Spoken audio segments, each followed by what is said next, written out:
What's up, everybody? Welcome to the After Chat.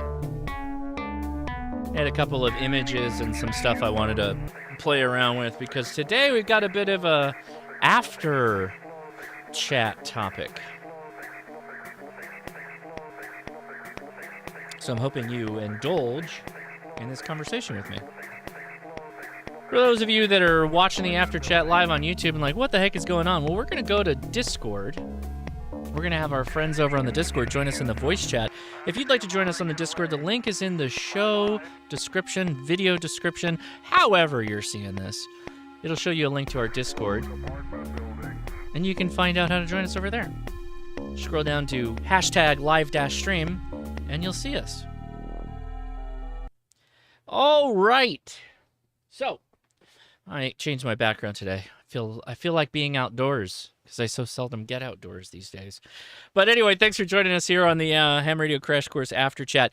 The whole purpose of the After Chat is to help answer questions for you, people watching, those that are curious about the amateur radio things and need a little bit of help, maybe with some problem that you have been experiencing. That's what we're going to try and do here. So you can post your comments on the YouTube chat. We'll see them, but it's highly recommended that you join us on the Discord because then you can just use the push-to-talk feature to just speak your questions, and then we can have a bit of a two-way. Because often, if you lay an egg of a question like, what's the best ham radio? I'm going to come back to, what's your budget? What do you want to do with ham radio? Etc., etc., etc. Hey, thank you, Ahmed. No, yeah, I saw your comment earlier. I know it wasn't an epic fail. I just love the hippo. I didn't realize until after I was watching the animation I saw epic fail. I'm like, what? I knew it was a good place. All right. So before we get to the Discord, I'm gonna first lay out this question. This is a comment I got on YouTube, and this individual that left the comment, I'm not calling them out in any way, but they raise a really interesting question, and it's a topic that actually I deal with all the time from all the comments I get from you all. And sometimes I don't want to be a jerk, but sometimes I have to say, like, you gotta step up and learn, right? Most of the time when I'm lacking in something, in understanding of something in amateur radio, I know that that's my fault. It's not the fault of amateur radio, because there's plenty of people that get it.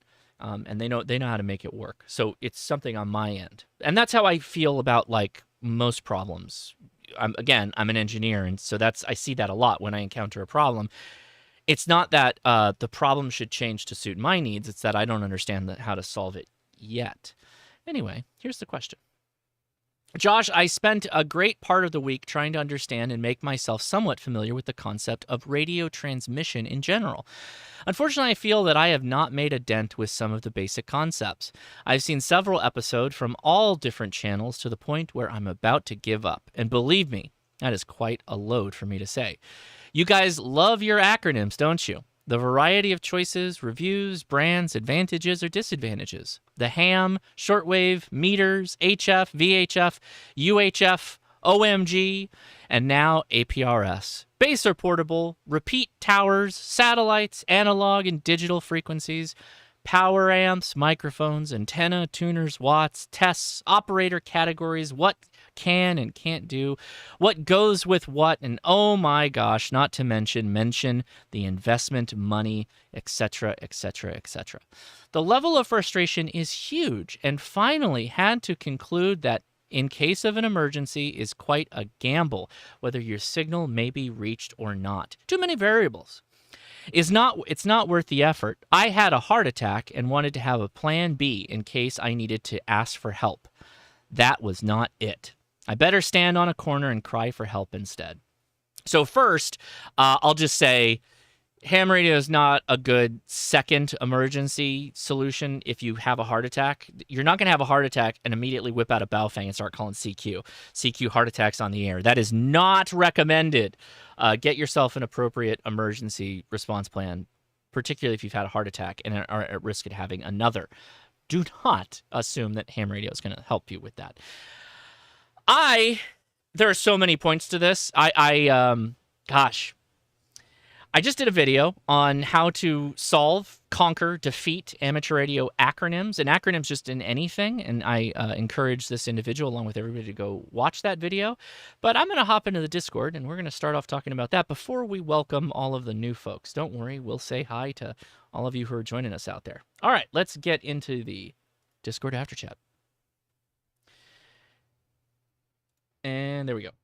There he is. Hello, how are you? Hi, Josh. Hey, Josh. So what do you guys think if you were watching that? What do you think about that question? I'm not watching. Oh, okay. So what is the best radio for me to buy? Yeah, right.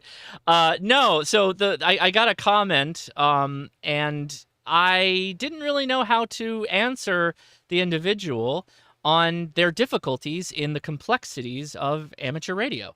So I thought it might be fun if we talk today about, is amateur radio too difficult? And then possibly, how do we make it a little bit easier? Do we want to make it easier? No. Comment. Dawn with the no. Go ahead, comment. I think it goes back to how we often say the technician license is a license to learn. And I was watching you go through that spiel.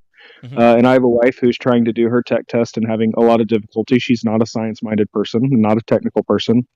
And half of the stuff that was in that list is not important for getting on a radio.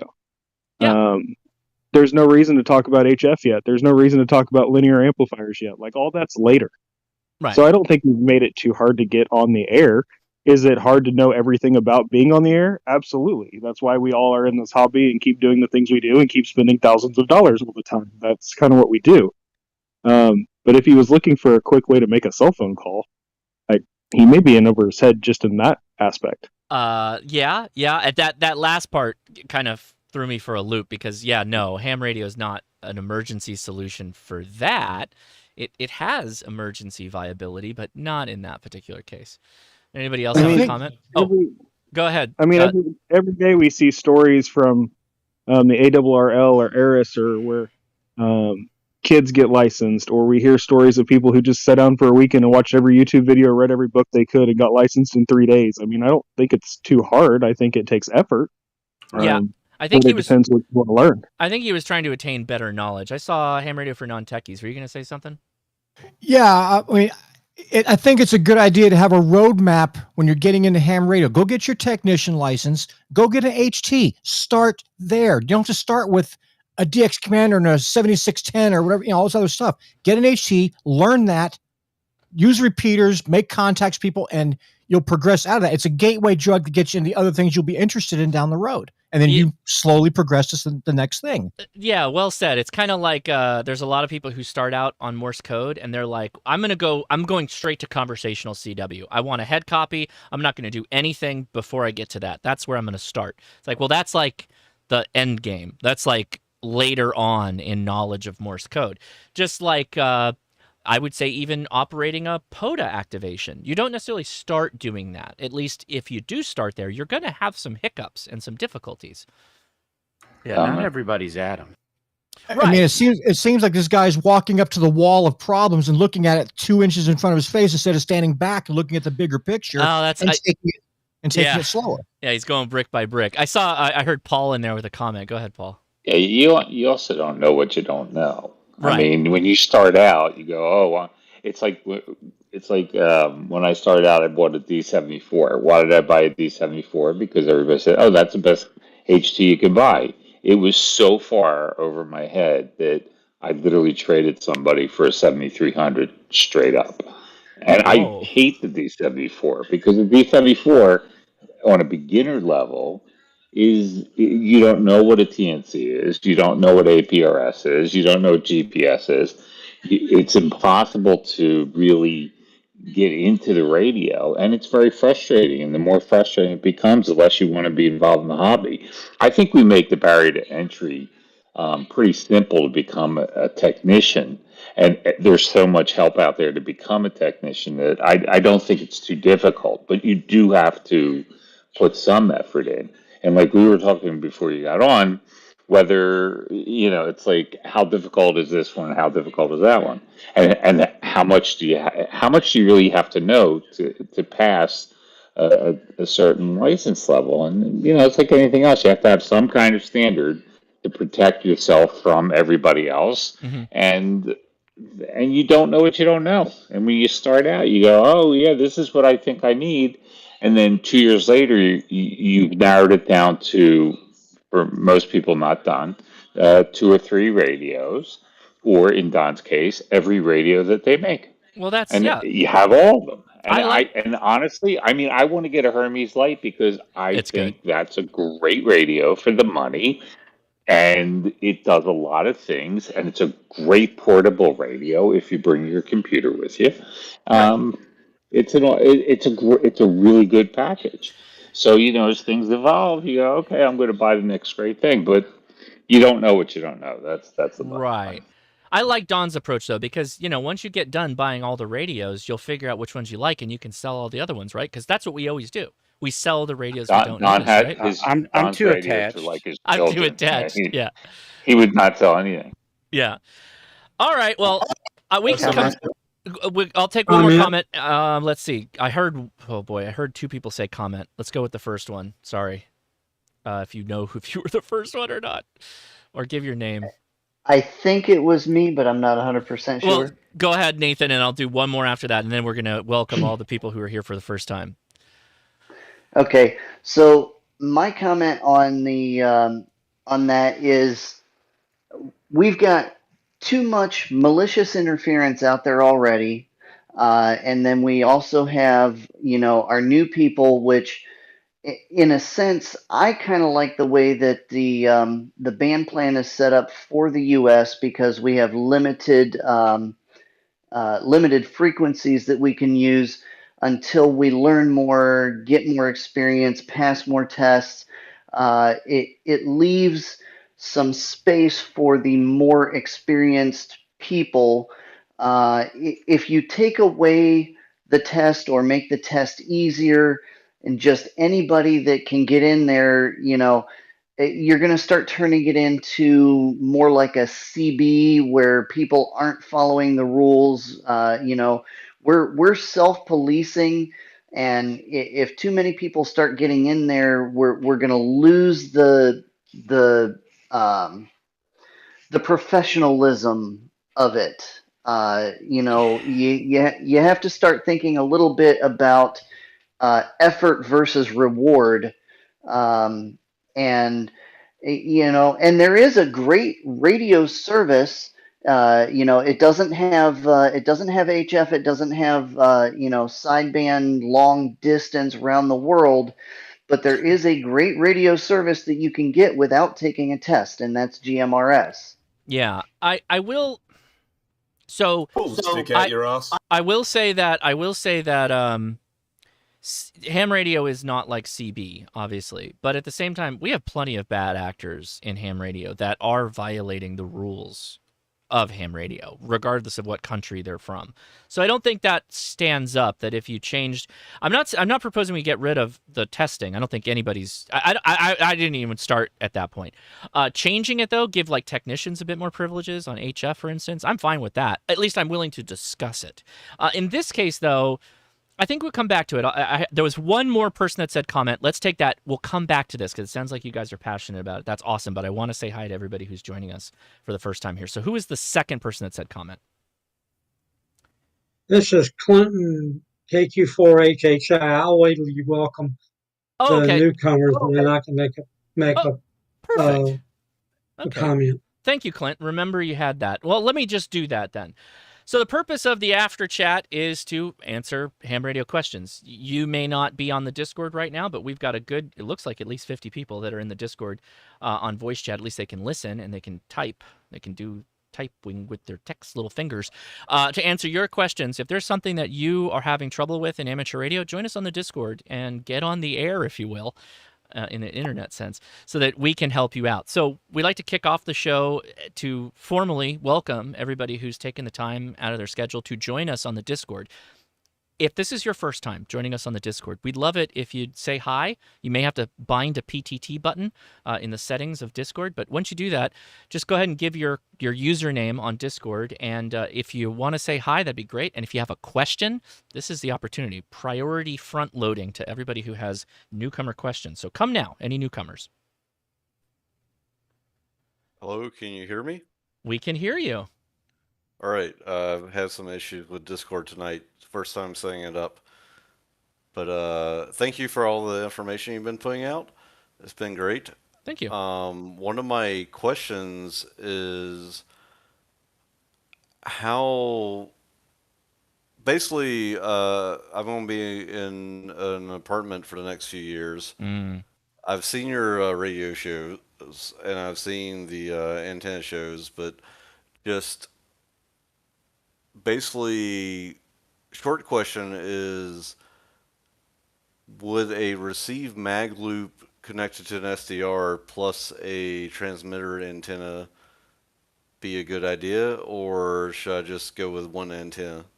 Well, first, let's talk about what type of radio, what bands you want to operate on, and what you're trying to do with radio. Looking at HF, 20 and 40 meters, basically. Okay, are you trying to do digital modes, or are you just trying to do anything at this point, like anything? At this point, pretty much anything. Okay. I'm new to this, so... Yeah. Do you have a balcony? Sideband when I can, but also digital. Okay. But I don't have a preference yet. Do you have a balcony that you can set up antennas on? Are you on a higher floor? Anything like that? Yes, I have a balcony, but I'm kind of in an urban canyon, so to speak. Okay. I don't know what you mean. So you've got like big mountains on all sides of you, or what do you mean? About 20 meters away from me is a hospital with a lot of floors, including a medical helicopter pad on the roof. Okay. I mean, those are just things that we can't get around that regardless of whether you had a balcony or not, though. So you would be able to set up an antenna on a balcony? Temporarily, that's where I've had an issue. I've put a listing antenna out already, and kind of had some questions from the police about what I'm doing. So what? Try not to get too many questions. Wait. So you put what kind of antenna did you put up that the police came? Mag loop. You just had a mag loop sitting on the balcony, and the police showed up? Yes, I'm overseas, and because I was American, they kind of took it to an extreme. Can I ask what country you're in? Yeah, sure. Germany. The Germans cared about you having an antenna? That's very odd. Okay. Gosh. Well, okay. So okay. So let me go back a step. Since you already have an antenna, have you tried setting it up inside the apartment, like up against a window, and how did it do? Oh no, it's done fine. It's just I'm trying to come up with a better solution. So what I've learned is when my windows are open, I receive fine, but when they're closed, it blocks a lot of the RF frequencies. I was just trying to come up with something that I could leave outside that might be a little more discreet. Sure. Okay. How big is your balcony? It's about 10 by 15 feet. Oh, okay. That's not bad. And do you have like a roof line edge that you might be able to put like a wire along the roof edge, something like that? So I only have the edge along where I live, which is basically about 30, 40 feet below the rooftops of all the other buildings. So I don't know how good that would do. So, wait, say that again? I don't think I understood. I can't get to the actual roof. I could put some stuff on the edge around my windows, but it's still like 30 feet below the top of the buildings on the streets across from me. Don't worry about the buildings across from you right now. I'm asking you, when you're standing on your balcony, can you attach something to like the roof line around your balcony? Oh, on the balcony, definitely, yeah. Right. Okay, so sorry. Yeah. Okay. So you may not be able to get down to 40 meters, but it's possible for you to just take like an end-fed wire and run it up along that roof line in kind of a stealthier approach, and take a radio wire or just an appropriate length of coax and run that around the floor area, if you will, of the balcony, and you can use that. Since you need stealthy, right? Yeah, I was just thinking that was way too short to actually pick up anything. Well, you're going to have to kind of zigzag around and make it all fit up there because you still need an appropriate length of wire for whatever you're transmitting on. No, he's everybody in the chat. He does want to transmit. He's tested with receiving. But he has to have a DL license, right? Delta Lima. They don't have reciprocity? Only if you've got extra. And I'm working through that still. Right now, I'm only receiving because I'm still working through the reciprocity part. Okay, so let's assume you take care of that. So let's assume you're doing it all legally. You can do all kinds of funky stuff with routing the wire all over which way to get it all up, if you will. Now, being in close proximity to the building is going to mess with it, and it's going to affect your transmit capability, and it's probably also going to affect your receive capability. But if you've got no antenna right now, then it's better to do just about anything. You could set up a loaded dipole. Somebody had mentioned that in the chat, I think. There are also balcony mounts, like a C-clamp that has like a 45-degree angle that you could put like a vertical on, shooting away. I'm assuming, excuse me, I'm assuming that'll draw all kinds of attention too, but that's something you could do.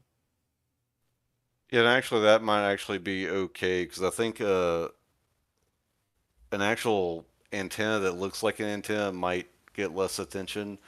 Putting my mag loop outside, it was unusual, and there were phone calls, so. That's crazy. That's, okay. I'd be like, I don't know, mind your own business. How's that sound? But, I mean, those are some ideas. I'll throw it over to the chat. Does anybody want to add? Because we've gotten this question before, apartment people, particularly those with balconies. We've talked about this, but anybody else want to bring up something? Yeah, I've seen a suggestion for like throwing a wire over the balcony, but that I feel like that's the no-go here. Well, yeah, somebody would just grab it. The cops will grab it, right, and just yank everything off the table. But go ahead with the comment. Was it Clint? Yeah, I got a question. What did the police say when they came by? Basically, trying to get me to admit to being a spy, and me saying no, this is just a hobby. Okay. Did you show them your ham radio license from the U.S.? I mean, they don't really that give you... That didn't help. They don't really give you a bad...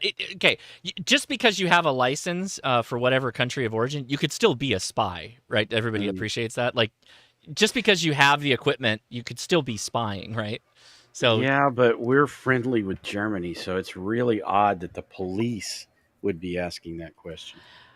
It was because I had a noticeable antenna on the balcony, and the people across the street were concerned. I'm not trying to cause trouble or blame them, but I understand that, like, this looks weird over here. There's not many people with antennas on their balcony. Okay, a noticeable antenna is not very spy. Let's get off of that for a second, because that's not solving his problem. Does somebody have like an antenna recommendation so we can help him? Because we're not going to fix Germany's questioning people on whether they're a spy. So let's help him with the antenna. And I kind of... Yeah, I just have to say I'm not, by the way. Just that's exactly what a spy would say. Yeah, that's exactly what a spy would say. You got it legally. You have to tell me if you're a spy. I'm just kidding. Nobody cares. Let's solve this antenna problem. What about that HOA antenna you did a show on a while back? Yeah. So, do you have gutters by chance? Metal gutters that are accessible, or some kind of metal strip, or the railing on your balcony, or anything like that? Just the metal railing on the balcony. That's all. How long is that? Gutters I can touch. So it's about 10 feet. Is all. That's a little short, but you can make a go at this if you're watching me on YouTube, I'm showing you Alpha Antenna. I'll drop the link in the Discord for everybody. So we just gave one of these away on the podcast. Alpha Antenna sponsored a couple of our podcast episodes, which we greatly support or appreciate them doing that. It meant a lot to Leia and I. But yeah, this is their HOA buster antennas, they call it, and it's just it's kind of like a black little PVC tube that has a spike. It's not very long. They say that it's a static bleed.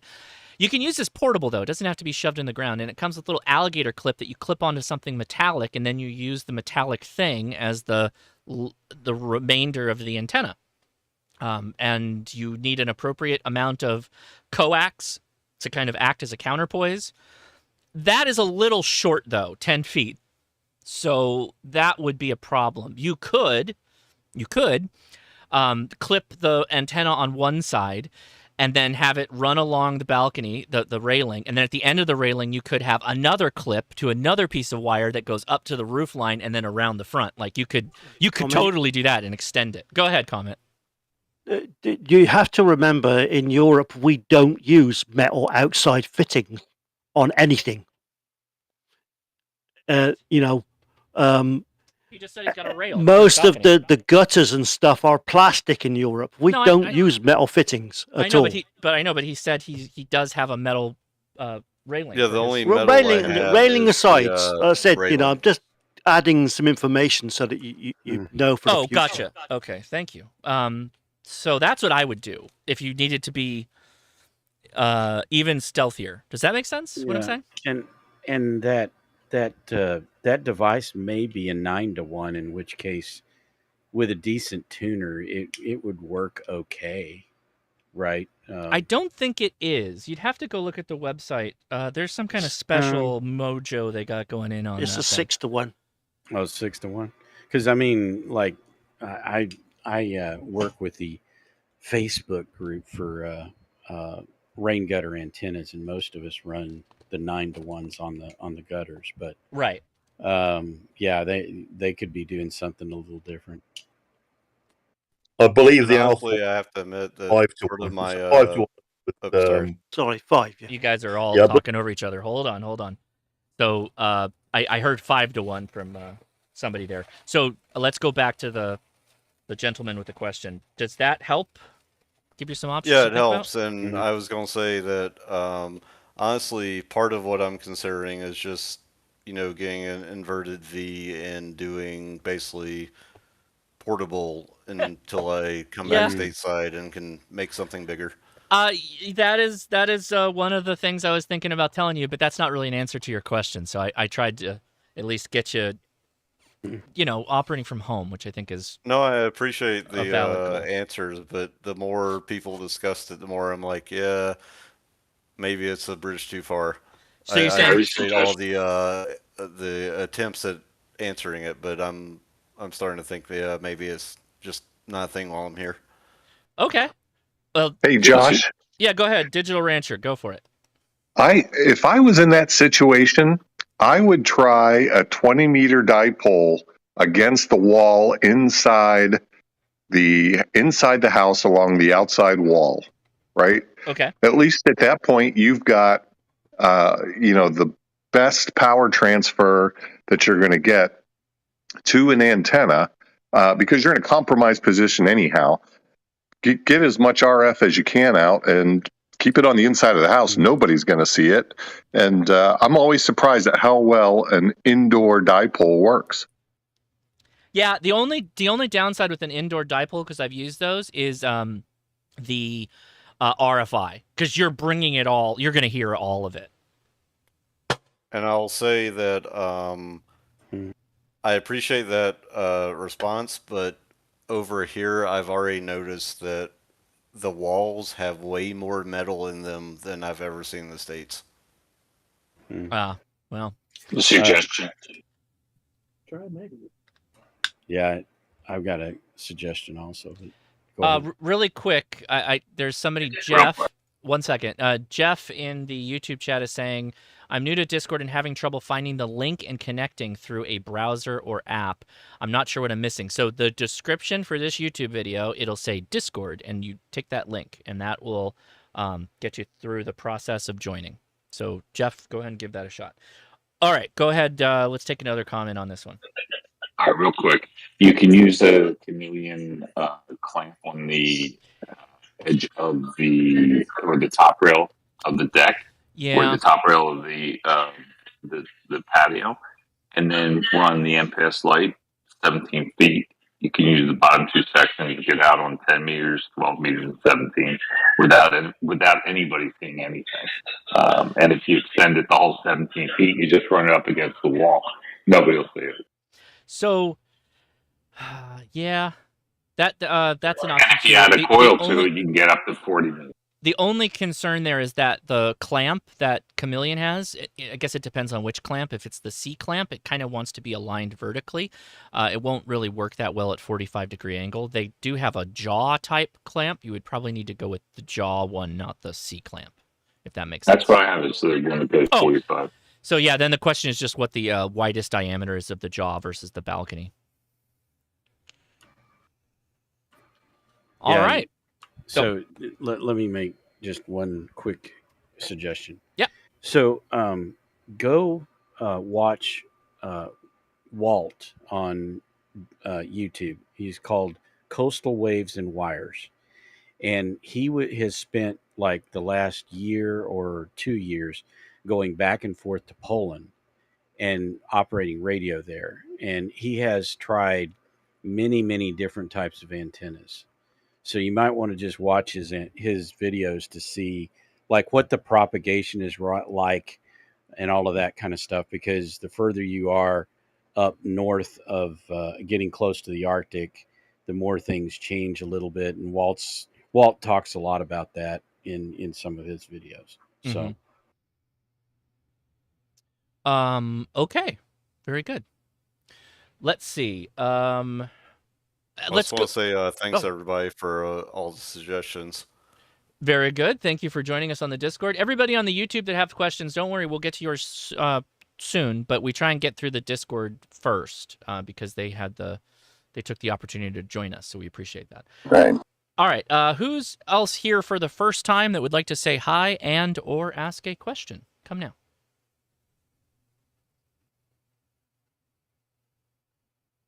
That's it. Okay, then we solved them all.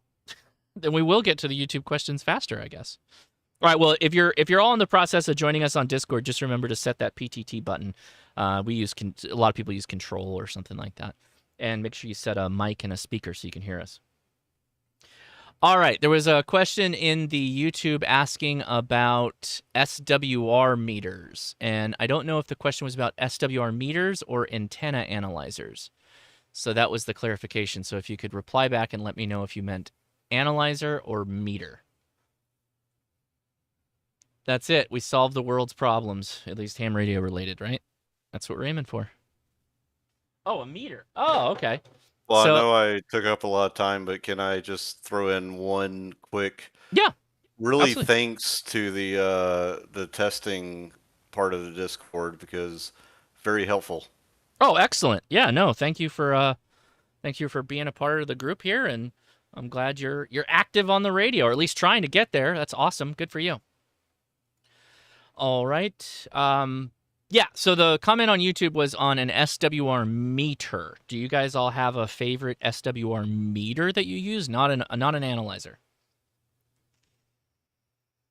I run Daiwas and those what is it, Comets? But and I've also got some of the MFJs, the big MFJs, because they're nice and large for us old guys. Like the huge one, the really big one. Right. Yeah. Like the one that looks like a television screen, like 10 inches across, kind of thing. Not quite that big. I'll show you the one I got. It's massive. Okay. I have a MFJ Deluxe True Peak Reading model. It's an MFJ 815 Delta, and the reason for that is it can be in line between my antenna and my amplifier. So if I'm putting out 1,000 watts of power, the power meter will handle that. oftentimes your power/SWR meter is going to need to be spec'd appropriately based off the maximum output you might be transmitting at. Yeah, all of mine have switches for the various power levels up to 2,000 watts. Oh, there you go. Yeah, so you're gonna pay way more money for an expensive one like that. So keep that in mind. Right. Again, though, if you're blind, like I am, I mean, not completely blind, but anyway, I like the big meters so I can see it. I wasn't buying the expensive ones for the power output. It was just pure the size. Yeah, there's a somewhat of a follow-on question. Monsoon Josh asks, on Astron power supplies, some of them come with meters and some do not. What would be the situation to buy one with the meters on them? So that is I'm clarifying for everybody. I know that's not the power/SWR meter we were talking about is to show the power output of your radio. What Monsoon Josh is asking is about the power supply, the power that's going into the radio to power it. The reason why you want a meter is so that you know what power the device, the power supply, thinks it's putting out. That's a value-added thing. If you don't have a meter, then you kind of need to test it occasionally or check it occasionally to make sure that you're putting the appropriate power into the radio. Mm-hmm. Which a lot of people do anyway. They put like inline DC meters just so they can see what that power reading is, so that they're not either starving the radio or providing too much power. They usually also show the amp draw so you can see how close you're getting to the limit of your power supply. Fantastic point. Yeah, like mine, for instance, has a current and voltage. And the current, the amps, is really, really good because usually power supplies have a upper limit on the amps that they can provide, the current. And if you start trending towards the top end of that, not good. So, yeah. Yeah. And I have an Astron, or I've actually got two Astron 35Ms. One of them has two separate meters, one for amp, one for voltage, and the other one has a single meter and a switch underneath it that you can switch between voltages and amps. Mm-hmm. Now, what the difference in those is, I don't know because they're both 35Ms. I suspect it has to do with the year in which they were made. Sure. Man, we got a couple of really good questions on the YouTube side. I'm going to take this one first because there's one that's like, we're going to get philosophical with it. Hey, I am just starting to study, so forgive my ignorance. Would I cause issues if I used an SMA extension cable so I can make a waterproof bulkhead to remote my antenna on an HT, say for GMRS? So yes, you could. So let me make sure I'm issues. Okay, let me specify what the issue is. So GMRS is in the 400 something, 440, 460, something along those lines, megahertz on transmit. Your coax cable, this extension cable you've called it, likely will have loss. Power will leak out of that cable. And that will mean that at the antenna, even though you have placed it in a better location, you're putting out less energy to that antenna. So yes, you can absolutely make a bulkhead. Lots of people do that. But you will have to be considerate of what type of extension cable that you use. They make low-loss cable, particularly for higher frequencies, that you could use in this case that would prevent some of that loss. Considering you're using an HT, you already don't have a lot of power. So this is one of those situations where you might want to consider not dinking around with all of that and buying an inexpensive mobile GMRS radio so you could get closer to 50 watt output. And then you could use a different coax type, like a wider low loss coax with the PL239 connectors, the wider what they call UHF connectors. That would probably be a way better idea. Step it up. See, this is why you go buy all the radios. So now you can have an HT that you don't have to molest, and then you can have a mobile that get that 50 watt output, and you'll kill it. You'll kill it locally with that. Cheers. Yeah, don't molest the HTs. Do not molest. All right. Let's see. There was a question about why do we have to do all this testing? This is from Dread Dip. I tested Friday afternoon for technician. I have to say, does anyone know why there is a test for ham? It appears to me, and ham is, I'm not trying to be that guy, but ham's not an acronym. You don't capitalize it. You don't need to unless it's part of the first word in a sentence or part of a title. It appears to me that the FCC just allocated a section of the spectrum for use to screw with. So you might have missed my live stream, and I will go to the chat, the Discord on this one, but I want to answer this one really quickly because this is I am actually pretty passionate about this. The FCC didn't allocate a frequency space to screw with. The FCC and the government allocated a space in which licensed individuals could self-teach themselves all about radio frequencies, both in their operation of radios, the technician work, troubleshooting, fixing radios, and the advancement of their electrical understanding and growth of just society in what we learn by developing new and interesting things for RF. The reason why we license people, at least this is what I believe the FCC's intent is that it's akin to getting a driver's license. There is a certain amount of responsibility that goes behind the license in that by the human, me, being licensed, I'm Kilo India 6 November Alpha Zulu, that means that I'm responsible to make sure whatever I put out on that very unique frequency space that we have access to, that I'm not going to be damaging it, if you will, in the proverbial sense, with spurious emissions, creating interference, or using it in a way that it was not intended. I want to reiterate that consider back in the day when the service was created, there wasn't like free college. There wasn't grants to go to college. There wasn't all this other crap. People had to like go learn a trade. People had to pay to go to colleges, and the amount of people that went to colleges is like extremely low at that time. And they were like old money. They already had a ton of money.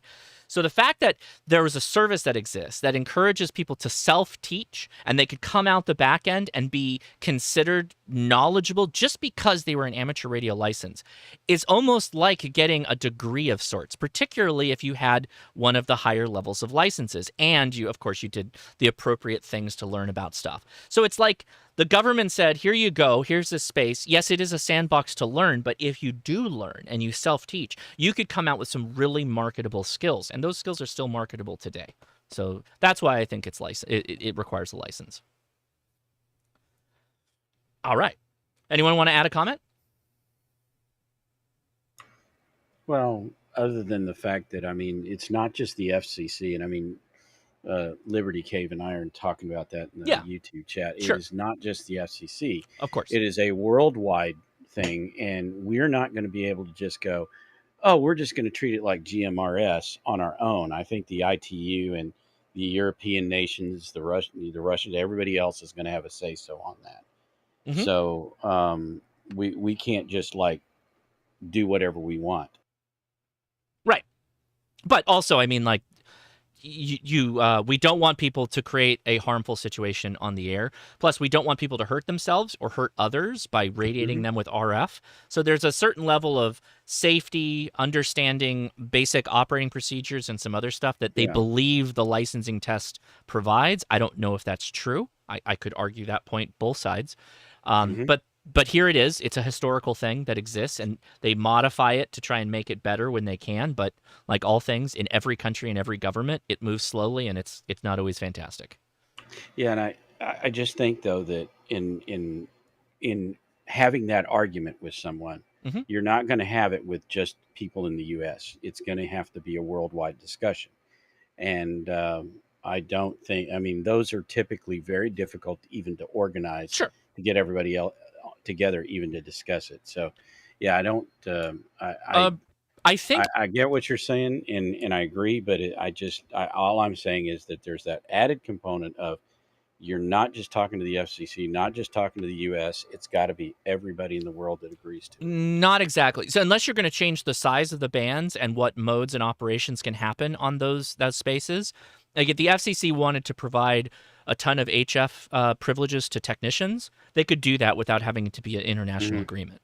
Well, I agree with that, but I don't know that they would allow us just to go and say, okay, we're not testing anymore. Oh, yeah. I don't know if that's true. I actually don't know. I don't know either, and I don't think it is. I think there's an ITU requirement on accessing amateur radio. I am unwilling to state that we've agreed affirmatively. to. I won't state affirmatively either way. I don't know, but that's my that was just my historical soapbox. I think again, I think it's fantastic that we have this space, if you will, within the electromagnetic spectrum that we can do this stuff. And I know personally, I've grown as an engineer outside of my career as an engineer, software and systems engineering. I now understand tons of RF concepts. Like I can talk to people that work on satellites that I work as an interface to them, right, with command and control systems and whatnot, but I can talk with them about the RF systems. I can understand what their goals are. That all is from amateur radio. I am a much better engineer thanks to my amateur radio experience, for sure. Yeah, no question. And I've used my amateur radio learning in my job because of what I do in telecom.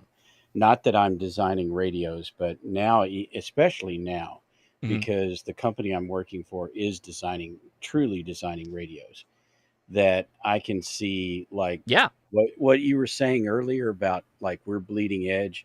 Oh gosh, no. The telecom industry is light years ahead of us. But we used to be, But- and there are still areas where we are. Yeah. Or I would argue we're bleeding edge in the sense of the integration we can accomplish. Yeah, but the knowledge that we have, the understanding we have, is exactly the same as those RF engineers have. Sure. And and so I mean, I can stand there and talk to them, and have conversations with them, which I've done 2 or 3 times. I was honestly surprised that it's awesome. That it's like, wow, radio is radio. Yeah, you unlock the secret code of speaking radio to engineers. It's a cool thing. Yeah. It's great. There's seriously, if any of you are involved in STEM, or you have a technical career, amateur radio can only improve your career. I guarantee it. Particularly something you do as a hobby. Can I jump back in real quick? Yeah, man, go for it. Yeah, so one thing I just wanted to lay out there is so basically the EU doesn't consider our licensing very great on the amateur side, so you need a general or an extra to even be able to get a permanent license over here if you're stationed over here. It was a similar story over here for a while. You used to be able to swap a technician for a foundation, general for a standard, and extra for an advanced. However, when they found out that it was super easy to get the American license, they decided to firstly raise the cost of converting it to an Australian license, and then making it that an extra is only worth a standard and a technician is worth nothing. Well, Steve, also, you should say how much a year. Well, so, Steve, tell us how much first it costs to get an amateur radio license in Australia, and then tell us what the yearly cost is to keep the license in Australia. Before you jump in on that, may I jump in on, our technician is worth nothing in Europe. Sure. But go ahead, Steve. This is shocking. Go ahead, Steve. When I got my license, I think it was $220 all up, and I pay $56 a year in tax on it. A year. Yeah, you guys can bring me the $30 test fee. And $35 for 10 years. Yep. Yeah. So I'm still going to complain because I think it's dumb, but you have it much worse. You win, Steve. And look, I would consider. I was going to go for my US extra, and then I realized that it's worth nothing here. And plus, then they raised the cost of converting an American license to an Australian license by $20. And then they made it so that you also have to pass another Australian test to convert an American license to an Australian license. I love that comment. If this happened in America, we'd be throwing radios in the harbor. Yes! Baofangs in the harbor, man. It'd be called the Boston Baofang event. The Boston Baofang party. That's what it would be. So, sorry I'm jumping in so often, but I'm just honestly curious because I haven't talked to many Aussie hams. What, basic percent of your population, like how many people are doing it over there? I think last time I checked, there was something like 17,000 hams around the country. It's pretty small. Most states, so I would say Victoria, South Australia, and New South Wales have the largest participation in ham radio, while there are a few in Western Australia. There's almost nobody doing ham radio in the Northern Territory, which surprises me because there would be so little noise there because there's nothing around for about 200 kilometres. Yeah. So out in the middle of nothing, we there's don't none of talk them about actually the doing radio. it. We don't talk about the kind of radio they do in the Northern Territory. Go ahead, D. Sorry, by the way, your name shows up as D on my end, so I don't know what your name is other than D. But gentlemen in Germany, repeat what you said. You doubled with Steve. Oh, very sorry. I was just kind of giving the Aussie a little bit of crap, saying, so the people out in the middle of nowhere don't actually use the hams. Now, to be fair, out there, normally what they're using is the UHF CB radio. Yeah. Their CB Which is is like UHF. super GMRS. Yeah, and the person in Germany, Mike G0RFD, is obviously in the UK, so he's a little bit closer to you European wise. Not the same, but Now, if anybody would like to see a video on this, I did a video with Ham Radio DX, Hayden. He's in Tasmania, and he walked through the entire licensing structure in Australia.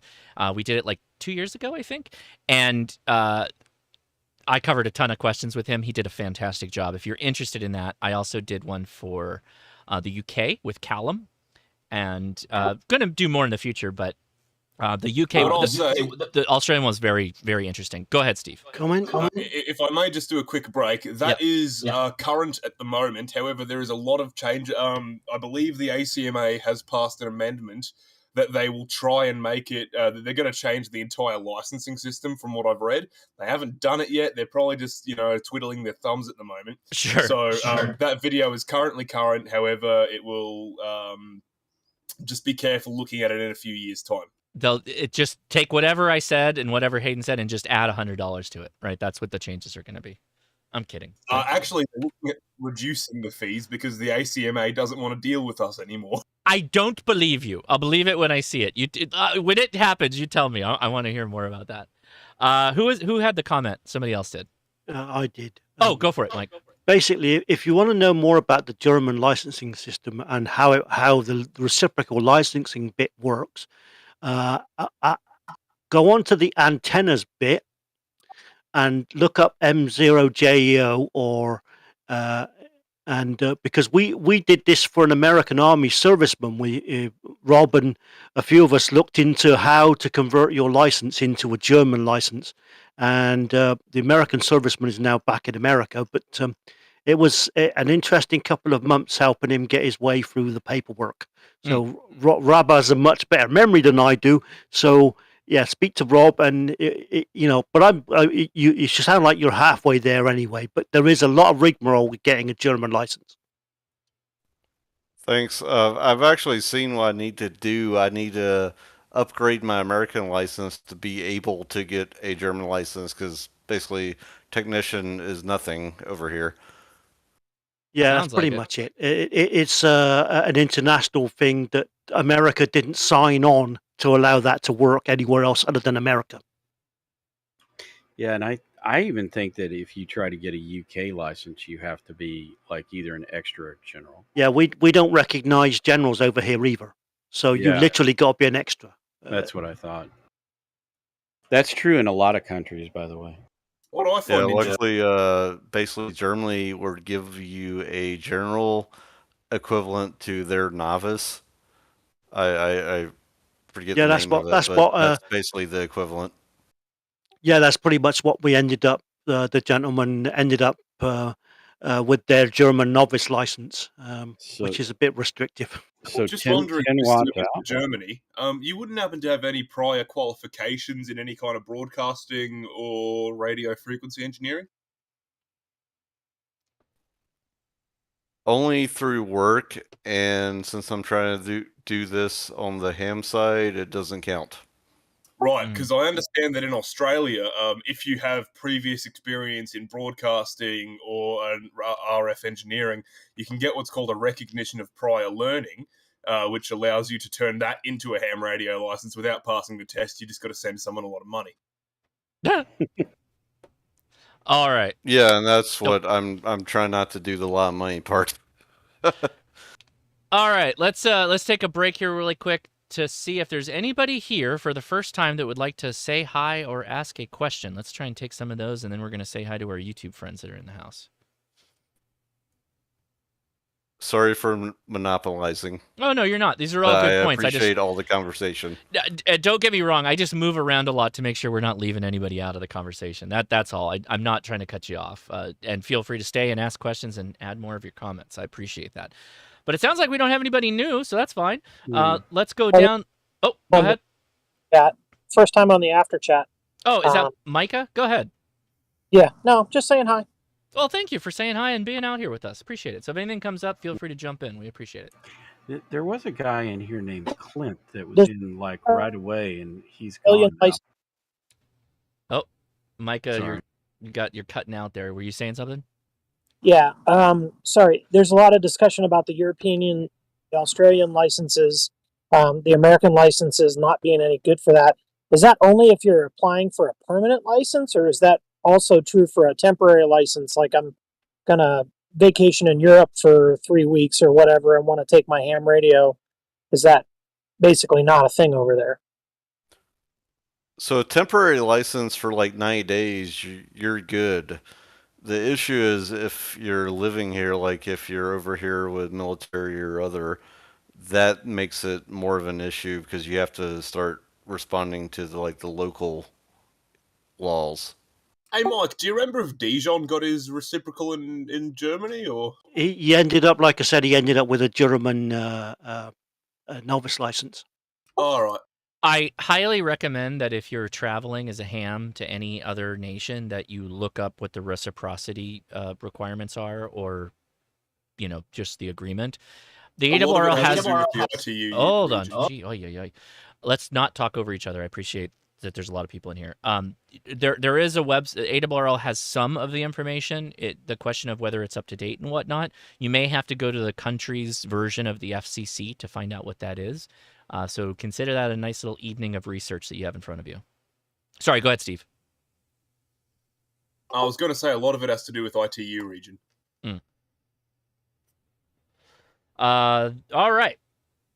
So let's say hi to some YouTubers really fast. No digital today. So we're going to Ham Radio for Non-Techies. What's going on, man? Hey, Josh, doing really good. Again, you knocked it out of the park. Another great show tonight. Although these kind of topics are kind of like fighting words sometimes with hams. What's the best ham radio? How do you ground? Yeah. It's like talking religion and politics at the Thanksgiving table. But you pulled it off, and I think that it's a topic that can be talked about for numerous hours. Oh yeah, trying to cram it into 1 hour is really difficult. But I think you really nailed it, and you got the basics down. I mean, everybody has to make their own decision on what's going to work best for them and their budget and what they want out of radio. If you don't know, start off at the beginning and just work your way up. You'll find your path. Yeah, there's a really we have quite an easy route to get radios. That is a total change to what it used to be decades ago. You had to go to a store, or you had to mail order something that would take weeks to get there. Now you can just hop on Amazon or hop on any of the major retailers, and you'll have it, in the same week you bought it, right?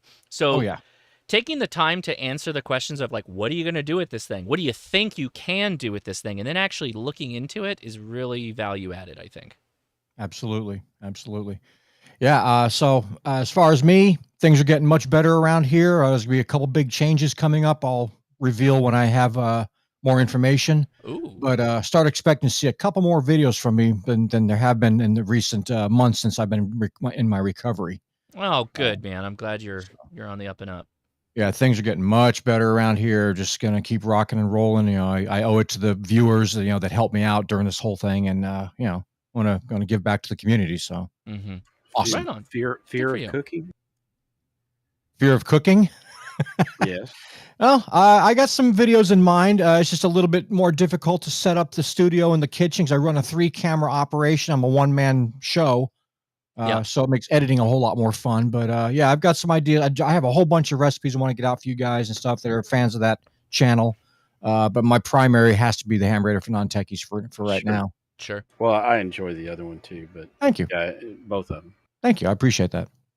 Right on. Well, very good. Appreciate you joining us out here as always. Is there anybody else in the chat that's a YouTuber? I don't recognize most of the other. I don't see anybody that jumps out at me.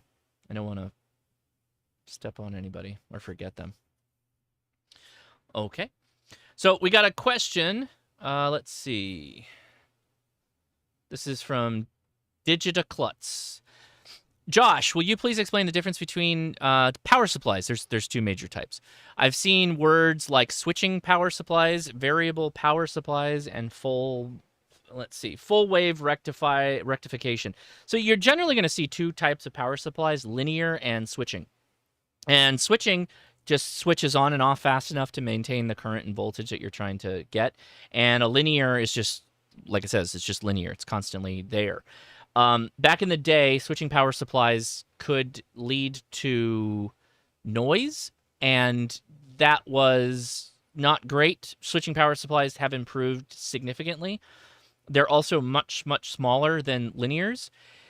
So it used to be 5 or 10 years ago, people would say, oh, you got to get a linear power supply. It's the only way to go. That's the quote-unquote clean power that you're looking for, et cetera, et cetera. Now, I think that you're probably okay going with a switching, even if it's like an MFJ, and I know they get slammed all the time, but I used an MFJ. I've been using it for 5 years, probably 5+ years. I used an MFJ 4230 DMP, but I also have a PowerWorks power supply, which I really like. That's in my Go box. And yeah, if anybody wants to add anything to that, it's a pretty simple question, but feel free to add if you want to. All right, I nailed it. Hey, Josh, I got a question. Yeah, go for it. So a lot of people were using those Amazon $30 kind of old school computer bench supplies, silver box terminal plugs on the back. And I've always kind of been hesitant of them, thinking that they'd make noise and stuff. But when we went to field day, our club is running like 4 of those, and I didn't see any problems with them whatsoever. And they were even running like a 7300, which I know has noise issues when you get a lot of stuff around it. Yep. I can tell you the problem with them, but go ahead. I'd love to just hear thoughts on everybody on what you guys think about them, because to be honest, I noticed no difference between that and my $100 switching supply. I've got a real quick answer. They're mainly hit. And then when they miss obviously and aggressively, and then like, okay, well, this one's crap. But I'm gonna let Don go because he has insight, and then people can go after Don. Yeah, well, my insight is that if you ever are involved in a house fire, and if you live in a house with insurance, oh geez, no, I'm serious. I believe those you. are not approved, UL listed for that purpose, and the claims adjusters will go through your entire house, bottom to top, looking for shit like that. Just don't do it. It is not worth it. If you ever have a problem, you don't want to go through that extra stress, because been there, done that. Now, fortunately, I didn't have anything, but sitting there for 2 days while they went through everything in the freaking house, right, looking for UL listings and all that crap, I don't ever want to have to do that again. So what about in like a portable thing? Because that's what we were doing with them. Like, they're in our Go box, run off a generator. Yeah, running out in the field somewhere, I don't think there's a problem.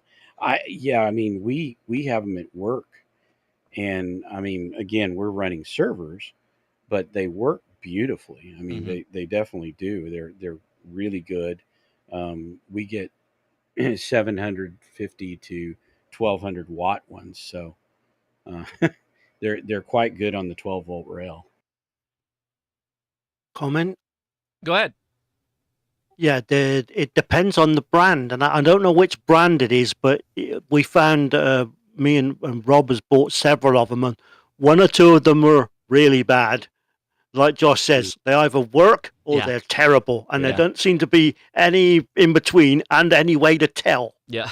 But I've seen them. We bought a couple of 12s and a 24, and one of the 12s was terrible. It needed a broadcast license, and the other one was just the same as any other power supply and worked fine. And the 24 we bought was fine and worked okay. So it's a bit potluck as to which ones are good. All you can do is do a bit of research around the internet and try and find out which ones people have used and had no issues with. But Don's right, yeah. And if you put that in a box with proper input filtering and output filtering, but if it's just lying on the side with the cables coming out, they're not going to like that very much. No. But for outside use in the middle of a field, powered by a generator, nobody's going to give a damn. Mm-hmm. I like to stack oily rags on top of mine. I think that the insulation really helps. You know, after you filled the generator, innit? You know, you've got to put that oily rag somewhere. Of course, to be clear, it doesn't have to start the fire. Believe me, that's one of the things they told us. It doesn't have to start the fire. Oh, I know. I understand. It's just the fact that it's there. Yeah, they're playing the insurance game. Yep. Yeah, exactly. They're playing the game. And the thing is, we run radio heads again all over our deal. It has to be an RF quiet environment, and we run Dell servers and HP servers, and those are we have zero problems with them. If you get Quanta or some of the, I imagine Super Micro is really good too, but you get Quanta and some of these other Huawei and some of these other things that are like God knows from where, and in dirt cheap servers, and they're pulling the power supplies out of those. I wouldn't trust them at all. Yeah. Oh, here's a really fun question, and this is gonna generate hopefully a lot of fun stuff. So the question is, this is a great one. What's the next big technology coming down the pike in amateur radio? As always, I believe that integration is always going to be the next thing. Amateur radio is really, amateur radio operators are really good at taking technology that works at the public level or the private level and integrating them into amateur radio. But I'm curious what your guys' thoughts are, so I'll open it up to you all first, and then I'll add some more thoughts. Anybody who has... Paul, did you say something? Yeah, I said I think microwave's probably the next big thing. Microwave or the more use of it now that we've got the ICOM 905 out there? Super high frequency. Mm-hmm. And it's interesting, but the quantity in the beginning, like the early adopters, are going to spend more than everybody else. I mean, that's right. You know, the 905 looks very interesting. It's like it was half-assed. Yeah, I would probably say I'd have one, but at the current pricing, I just don't see the use case for you. Right.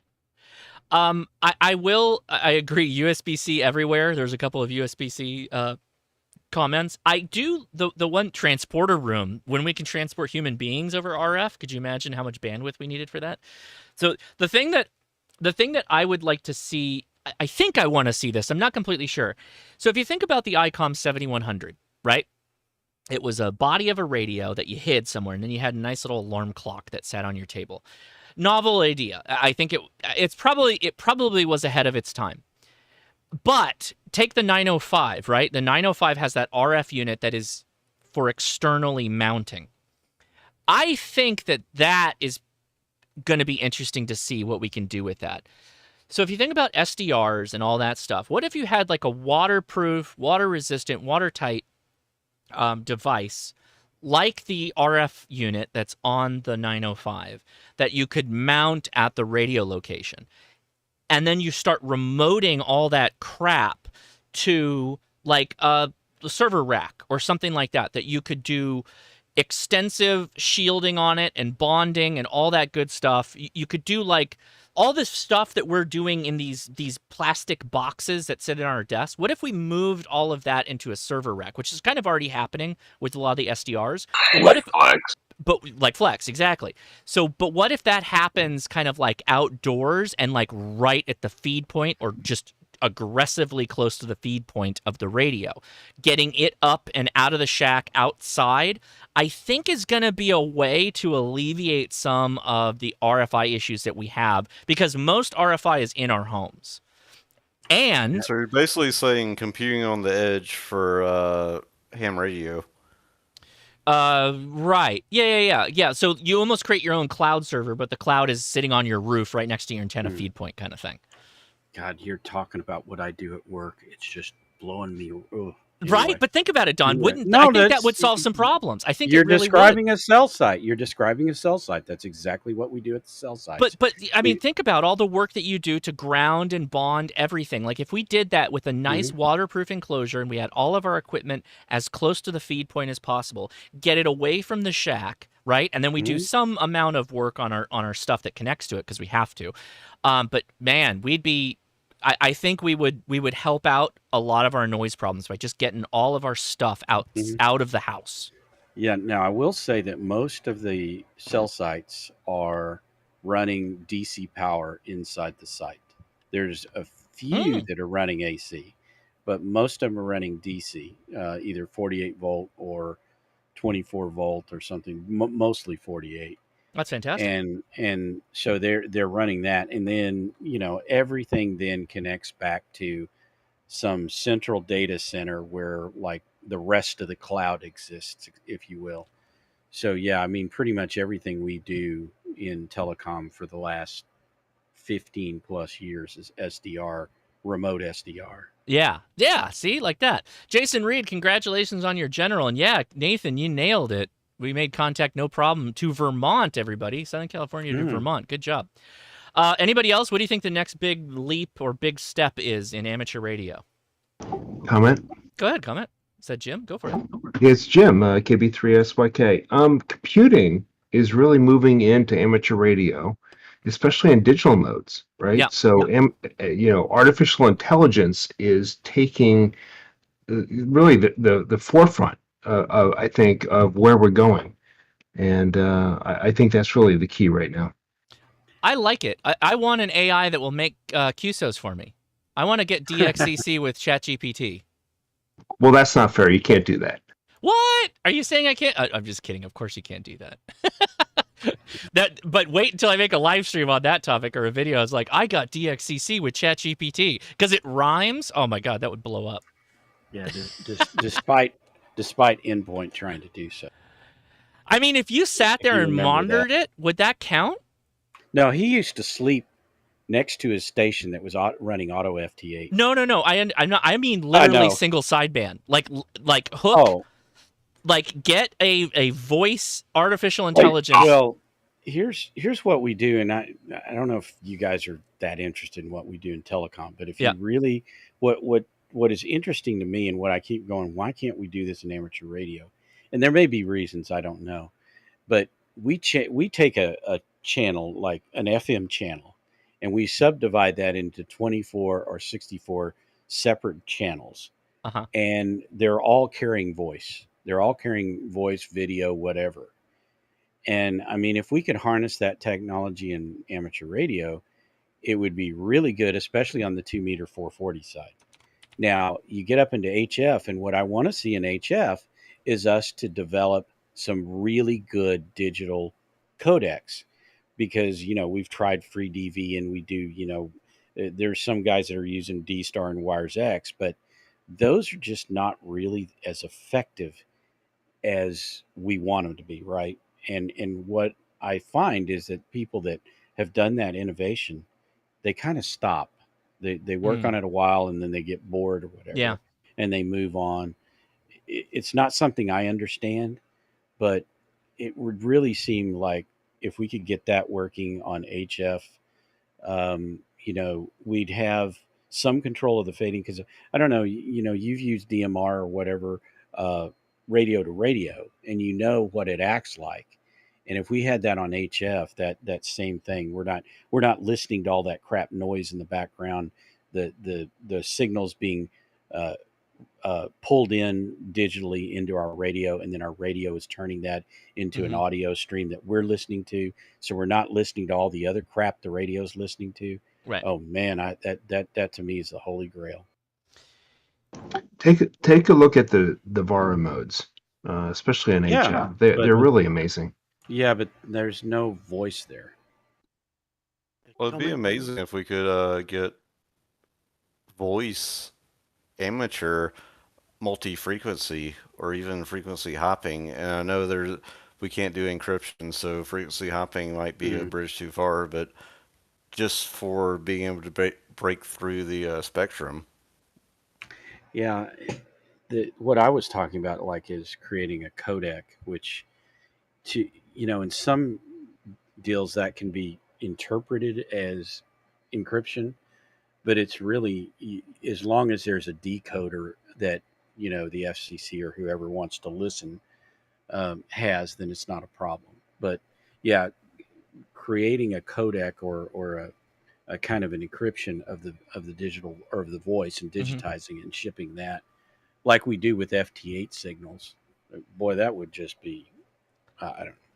Comment? I'll give a shout out really fast. VAR AC just had a big update, and they're introducing some kind of novel features that I will maybe do a live stream on, but it's not going to be for a while. It's got to be after Huntsville, I think, because my schedule's booked. But if you're interested, they did some really cool stuff. Just should go check out VAR AC. I'll drop the link in the chat. Go ahead, comment. Yeah, there's I can't remember if it's Barrett or Codan, but they're they're both Australian companies, and one of them has developed a HF codec that does exactly what Don wants it to do. Unfortunately, it's proprietary and they won't sell it. But it literally is. It literally is fantastic. Oh, we got a lot of echoes. There's a very good video on it. Is Codan, is it, Steve? Okay. But yeah, unfortunately, to do that, the Australians hams had to lose half of 3.5 megs. But there you go. But yeah, they're working on it. And I say, I've heard demonstrations of that radio. In fact, you spoke to someone at the Hamfest, Josh, that was selling that radio. It was that radio, and yeah, it's amazing. Their digital HF is fantastic, and it's only 3K wide. Yeah, I got a lot of people that were giving me all kinds of crap for talking to them. Like, oh, it's business radio. Stop talking to them. Nobody wants that. I'm like, there's a lot of people that are interested in this kind of stuff. And this is the things that eventually turn around and become a ham radio mode or something that we can use, an application. In Australia, see, they have this other HF set of bands that the off-roaders use, and that's what that was partially originally developed from, as well as obviously military. And there's a big movement growing to use HF as a faster moving mode than the internet. Yeah, we talked about that last week. Yeah, so there is some movement in this space. Keep an eye on it. I just got Scotland on FT8, everybody, so it looks like the window is semi-open. And it was negative 19, though. So for some elaboration on the HF and Aussie to basically be faster than the internet, if you don't mind. If that's totally off topic, then we can take it offline. Well, we talked about it last week. It's partially related to that whole stock trade that stock trade petition that came out. That there are a number of folks outside of Chicago. I just wasn't sure what was going on in Ausland. Oh, it is worldwide. It's not just one particular place. They're doing that worldwide, and it's only milliseconds faster, but it's faster. It's fast enough that there is a dollar amount associated with it, also a cost associated with it, because technically 2 HF stations is likely less expensive over time than paying for the very expensive fiber long hauls that they use, and it is, again, milliseconds faster. You'd have to go look at last... Understood. Leave it. I'll leave that there. Yeah, sorry. We just talked about it last week, and it did go for a little while, so I don't want to clog up the chat. No, also, I don't want to... I've already monopolized. You're not. I promise you're not. I promise you're not. And again, I feel bad because I keep shutting you down. I'm not trying to, but I just. Anyway, don't feel bad. Shut me down when you need to. Don't take it the wrong way. It's your show, so. Don't worry about it, man. Don't take it the wrong way. All right. I think we can just open things up now. Any questions anywhere? I will talk briefly. I do have a link in the show notes, but. One Adam K6ARK told me about this little bag here, another low pro bag. So this is what he's using. I think it's like $30 or something like that. It's a small hard shell camera bag. It's probably too big for like a GoPro kind of thing, but he says that a KX2 is just perfect for this. So I'm gonna move all my KX2 goodies into that because of my all blown out elastic and the soft bag that it is, just to add some protection for backpacking to my KX2. So we'll be doing that tonight too. But let's go ahead and open it up. Anybody want to ask any question? YouTube, Twitch, if you're watching on Twitch, or on the Discord, go for it. Break. Go ahead, break. Just as a comment on what Mike was saying, I posted some stuff on what Codan has been doing with digital. So there's a thing on the Code and Comms page which talks about the noise levels and how they go with digital voice, and the Codan Envoy, which I think is one of their newer radios for HF, which uses it. There you go. Very expensive. The Codan radios were not cheap, so just keep that in mind. Yeah. Yeah. I've seen. Yeah. I see 80s Codans selling at Hamfest for $400-500, but here's the thing with the old ones: they only have 16 channels in them, but you can do anything from about 1 megahertz to about 30. Yeah. And see, in telecom, we have access to all of these really expensive codecs.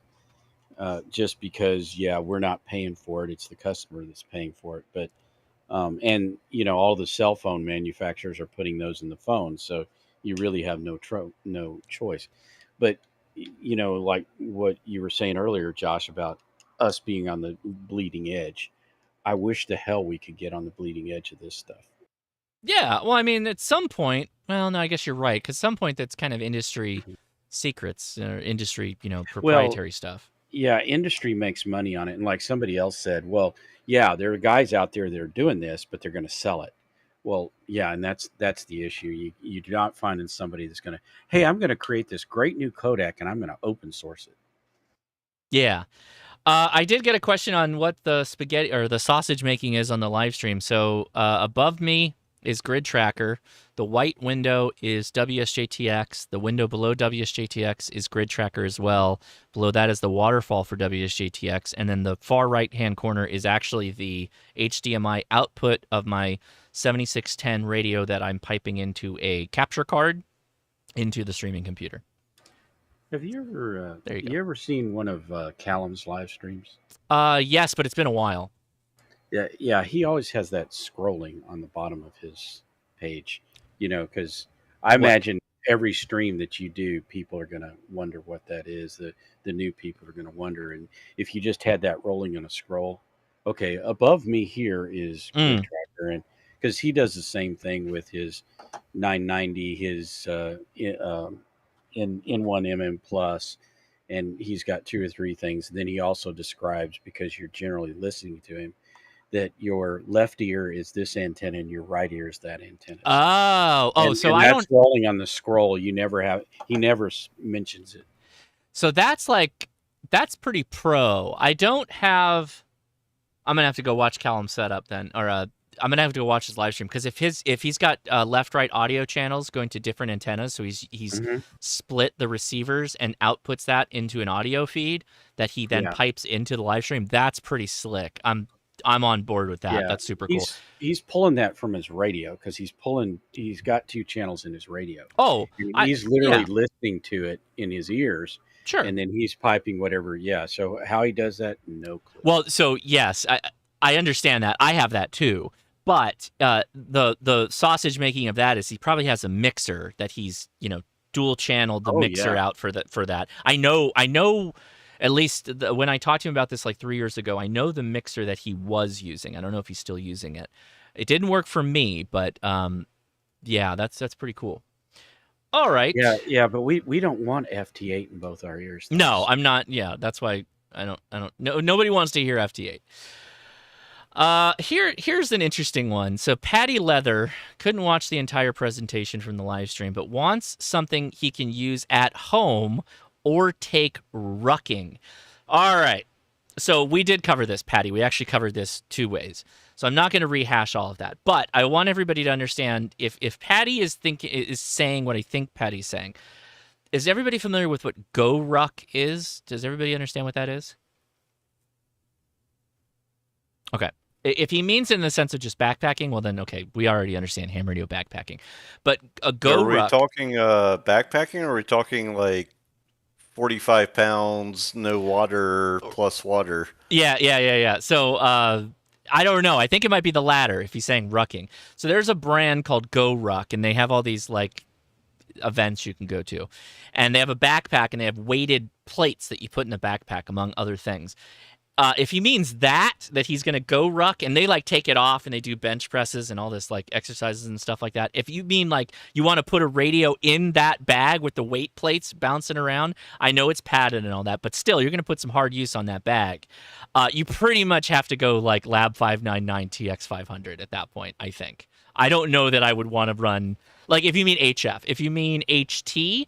Even the best so he's saying yes, go ruck. Okay, so even the best HT is probably going to get obliterated with a go ruck. If you drop that thing, yeah, it's going to be a bad show. You probably have to go Motorola, to be honest. You're probably going to have a big chonker on there that can, because the shock is going to be the problem. It's not the weather. There's plenty of amateur radio stuff that'll handle water, submersible, all that. It's when you're dropping it and it gets hit on the ground or concrete or whatever, like that's going to be a problem.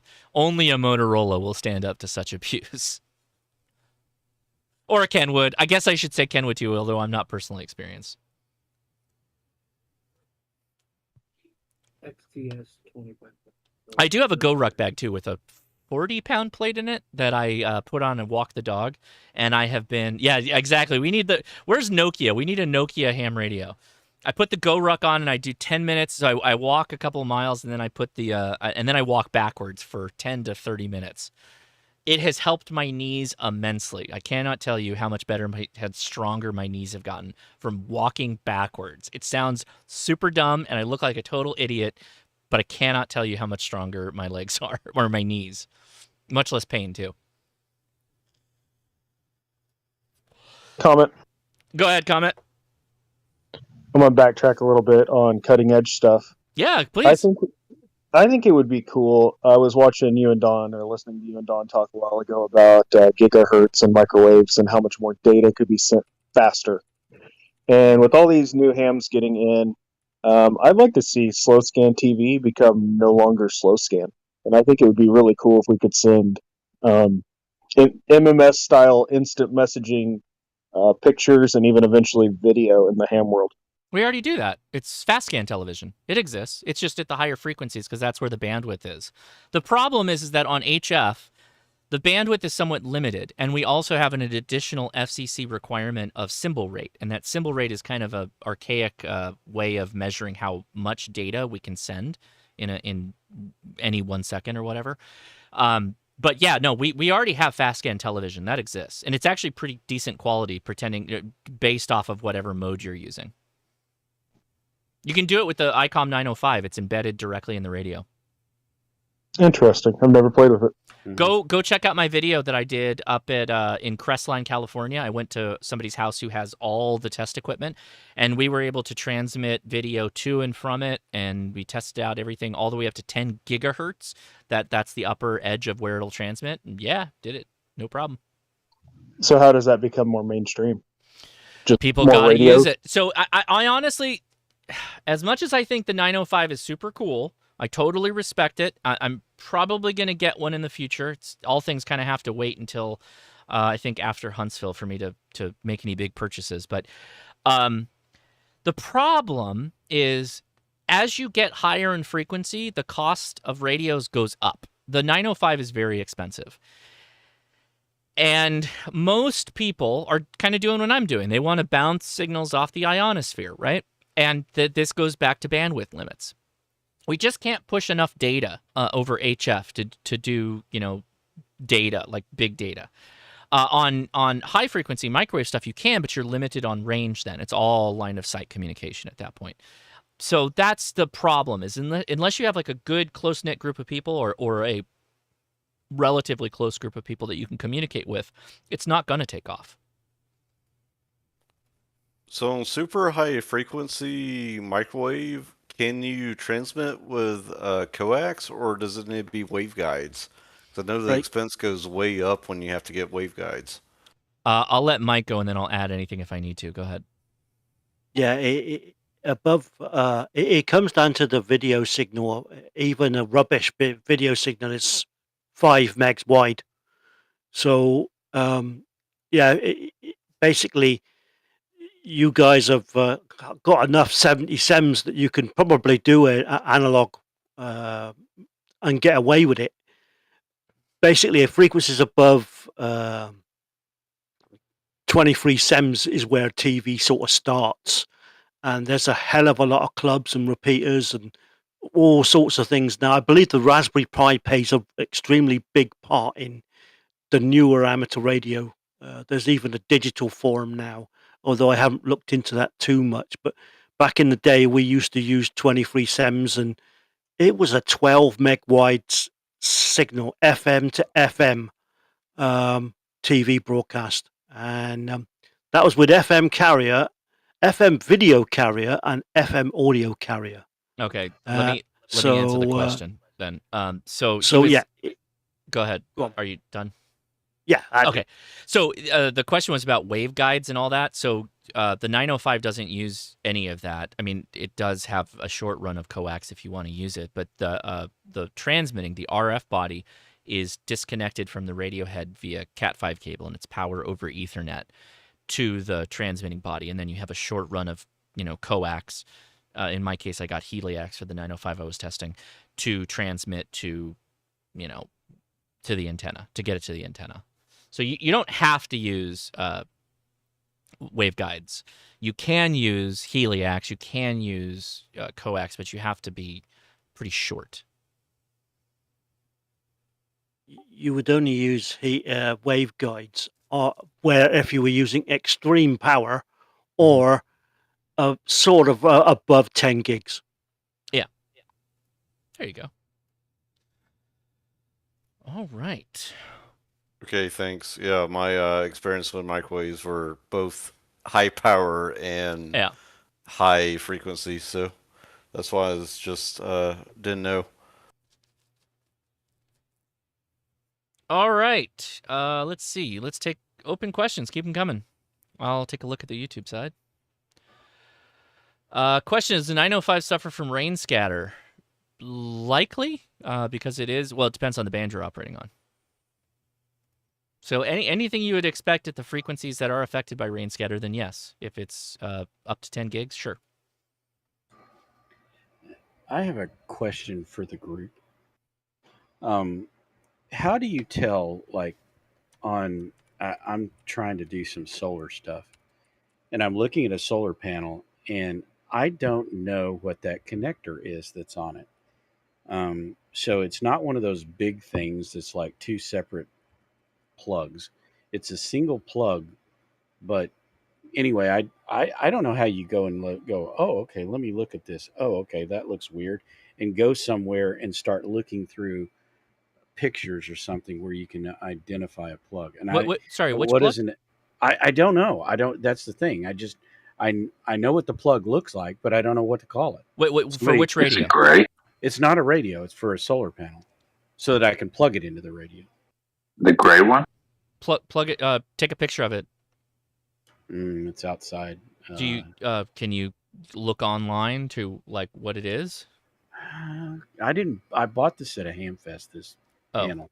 Let me look and see. Well, that's kind of my question is, where would you go online to look for, like, look at connectors?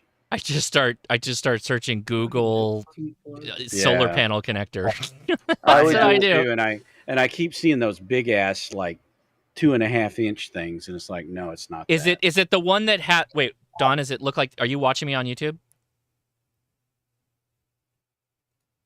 Don, are you watching me on YouTube? Yeah, sorry, I forgot to hit the PTT. Does it look like? Hold on. I know there's a delay. Does it look like that? Waiting. Yep.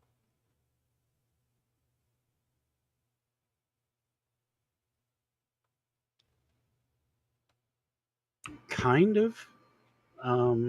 Yeah, I think it's more like that. Yeah. Okay, so that is an older style solar panel connector. I bought that off of Gigaparts. Okay. And it has FAE or SAE? Sierra Alpha Echo. Yeah. Oh, okay. All right. Yeah. Thanks. I appreciate it. If you look SAE 12 volt, and I actually like those better than the MC4s that are on solar panels. That's reversible. Yep. Yeah, because that That's what somebody told me is, oh yeah, you got to be real careful of the polarity on those things on solar panels. But to answer your question, I find that Google reverse images is about the best thing you do. Snap it with your phone real close where it's on like a white background or something and pop it into Google. Not a bad Features. idea. Oh, okay. Yeah. Make sure there's not a lot of stuff in the photo. I mean, try to get it on a blank background or it'll throw all kinds of stuff at you. But And then check out K0BLU. Chris dropped a link to A1 Solar Store that has the types of connectors for solar panels. Let's pull them up. Let's pull it up live and see what we can see here. Oh, it's a little kitty. What I'm looking for is the opposite of that. So a plug to plug into that they're the same. Power poles. Both sides are the same. That does not help me. Yeah, they're reversible. This does not help me. Don't go to that website. Not helpful. It's the SAE connector, and you can rotate them. And Amazon has adapters if you want to go the other direction. But in the ham's case, thank you, Jody, by the way, as always, a wealth of knowledge. The SAE connector to the new standard solar panel connector, this one on the left, what we want is the SAE connector on the right, SAE connector on the right to Anderson power pole. That's what we want. Right. Or something along those lines. Yeah, because those big ass things on a foldable panel just makes no sense to me. But the other problem is when you go to put extension cables on them, they're polarized backwards. I found that out. So my power pole adapter for my solar panel connectors is actually black to red, red to black, or else it doesn't work right. Oh. Yeah. Yikes. Well, I somebody, I don't know who, Mike or Ape or somebody said that, yeah, you have to be real careful with that. So I've been using a multimeter to check polarity check. Yeah, for a polarity check. You know what some folks do with power poles, because power poles can be oriented in any direction, is so they'll take the horizontal power pole, they'll take the one off, rotate it 90 degrees and clip it on, and then they'll make a matching cable for it on the other side. And then that's what I do. I took theirs apart, took the boot off of it, swapped them, and then put the boot back on, so it has to hook in the wrong way. Yeah, so you create this situation where, one, you'll never plug it into something wrong, and you only have the jumper cable to the coaxial, for instance, and you guarantee that it works right without having to do the whole checkout thing. Yeah, because what I'm doing with this is I'm taking this, and so from the solar panel and plugging it into the side of, and of course Mike's not here unfortunately, but into the side of the Big Geek. And of course, on the Big Geek, there's already a what the hell's that? Solar controller. Yeah, a controller already in it. And so I did get it plugged in today. I don't remember. Oh yeah, because I've got this weird little adapter that I got, but the adapter's nearly shot. So I need to replace the adapter, which is why I'm looking for that particular adapter again. And Don, you should check BioLino's website too, because they have both the big gray plug and the smaller one, and the different controllers. Yeah, to power pole. Yeah. Okay. I got a good question from Corey Molak here. Says, I definitely have a good question. Why do people quickly get butthurt when asked about software for Motorola's? Because to get access to some of the free software for Motorola's, you have to create a business account with them. And by create a business account, it's still free software. You don't actually get charged for it. So like my older Motorola, you can just create the account and download the software. But for the current line of Motorola's, you do need to pay, or maybe you do. It doesn't really matter. The point is that you have to get the software from Motorola. So if you come in our Discord and start asking for Motorola software, we're not Motorola. You're not creating an account with Motorola via the Discord, and you're asking for basically pirated software, because the instructions for Motorola are you get it from them by creating an account with them. If you're trying to bypass that by going through our Discord or anywhere, people are going to tell you to go get it through Motorola. It's free. Go get it through Motorola. That's why they get butthurt, because you're kind of trying to skirt what they want you to do. That's why. Or you give it to somebody who already does have the software and let them program it for you. Or that's what our club does. Sure. But either way, and by the way, Corey, I'm not implying that you were asking about this on the Discord. I don't know if you were or are not. That's not the point. We, the admins, if we see it, we delete those posts because it's not appropriate on the server. It's not okay to be on the Discord. Just do what Motorola is asking you, or find a guy who does it in your ham club or whatever, or go look at eBay, or buy Kenwood. Sorry. No. Josh Kim asks, what is the Discord? Link is in the description for the Discord. Feel free to join us. You can join right in. We are in hashtag live-stream for text and live-stream/afterchat for voice if you'd like to join us in here. And we're taking live questions, so feel free to join us. Wow, you killed that bag already, Josh. Which bag? The low pro bag is already out of stock. Oh, it is? Just clicked on the link and it's like out of stock, unavailable. Oh, dang. I don't know. If Kark says it's good, that's all I need to know. K6 Aircade gives it the nod of approval. I'm like, okay. Yeah, the whole Motorola thing, I don't know enough about it other than, hey, look, it's not my jam. It's Motorola's jam, so let them dictate the way they want it done. And that's how I feel about it. I was kind of hoping Adam would be around tonight. Adam is in a ham radio event in Oregon, I believe. He's been posting about it. He'll likely have a video. They are doing a soda thing, I think. I've decided to hit CW really hard and have been studying for 3 or 4 days. And I 3D printed a bunch of his little keys. So I've got some Amazon parts coming in this week to try to finish them up and get on the air. Corey, I don't know how you're getting yelled at if you're going through the right channels. You go to Motorola, make an account, and download it. There's not like asking anybody. I don't think I understand. Anyway, it's not the point. If you know who Sideboom is on the Discord, send him a message. That's what I'd say. Go send a message to Sideboom on the Discord. Worldwide. There you go. Yeah, he'll point you in the right direction if you're not on the right direction. Oh, this is a fun question. Larry Thompson asked, do you think we'll ever see repeaters on the moon? I know he wrote in the moon, but I know what he meant. On the moon. Yeah, I think so. I don't know exactly how all that would work because you'd have to have some pretty serious batteries up there for the periods of time when the moon doesn't have exposure to the sun. But hypothetically, yes. I doubt that they'd be amateur related because the cost to get all that crap there would be really expensive. I mean, could you consider a retro reflector a repeater? I mean, yeah, you could always reflect. You can moon bounce, but no, I mean like a repeater for the higher frequency stuff.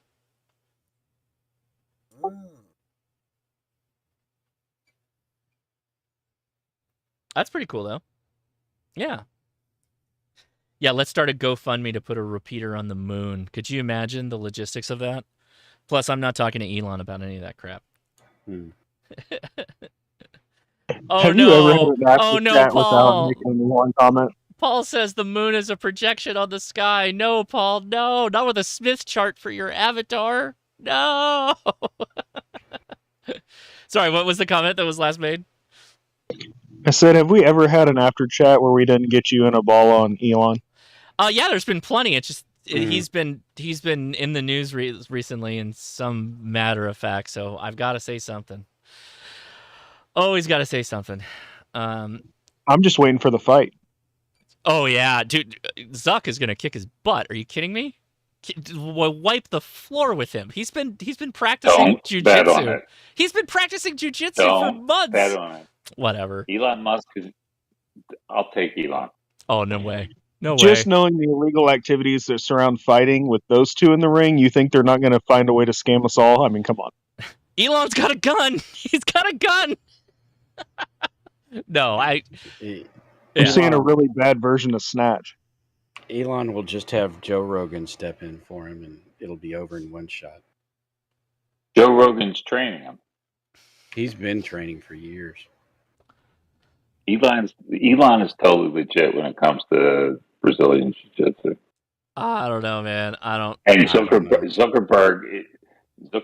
is relatively new. Doesn't Zuckerberg have like 10-year plus on Elon too, in age? Doesn't matter. Yeah, but how many rounds? It does matter. It totally does. Anyway, wait. Like a bunch of billionaires fighting each other. Great, go nuts. No, the real question is how many rounds?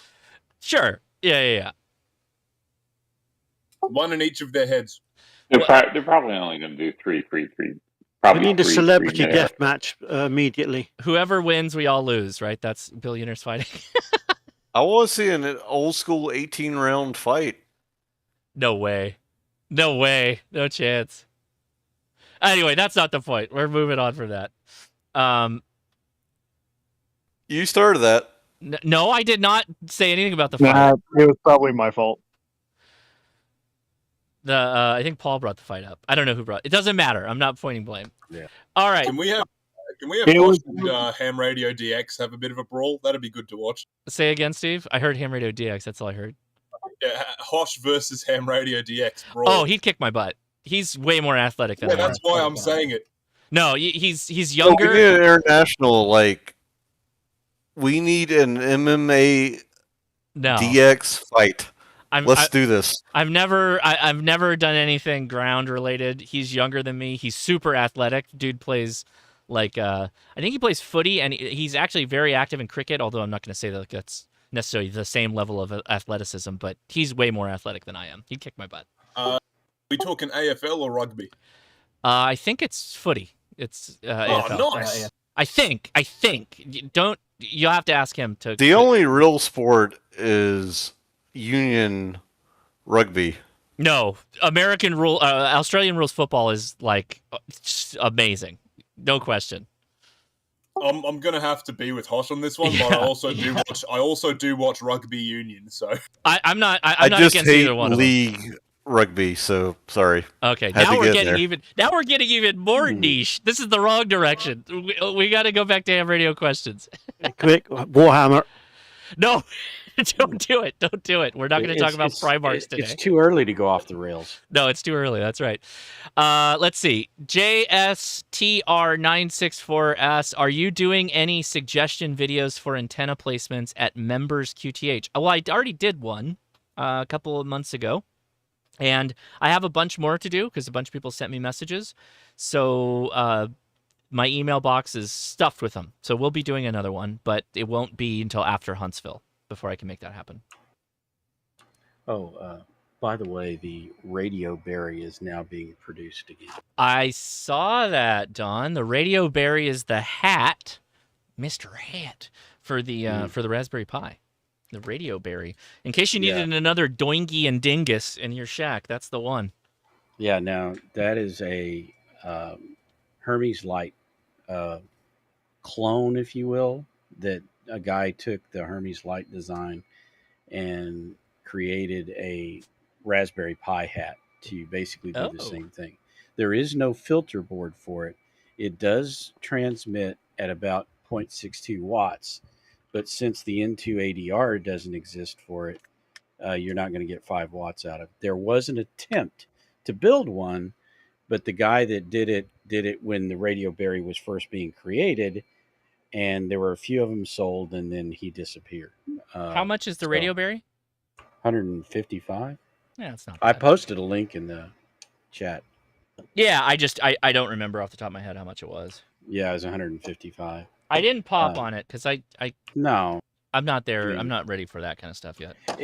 The only reason I brought it up was there was somebody in the chat that was saying, "Well, what if you want to just do receive only with the Hermes Light, and stuff like that, or something like that?" And I told him to go look at a Radio Berry.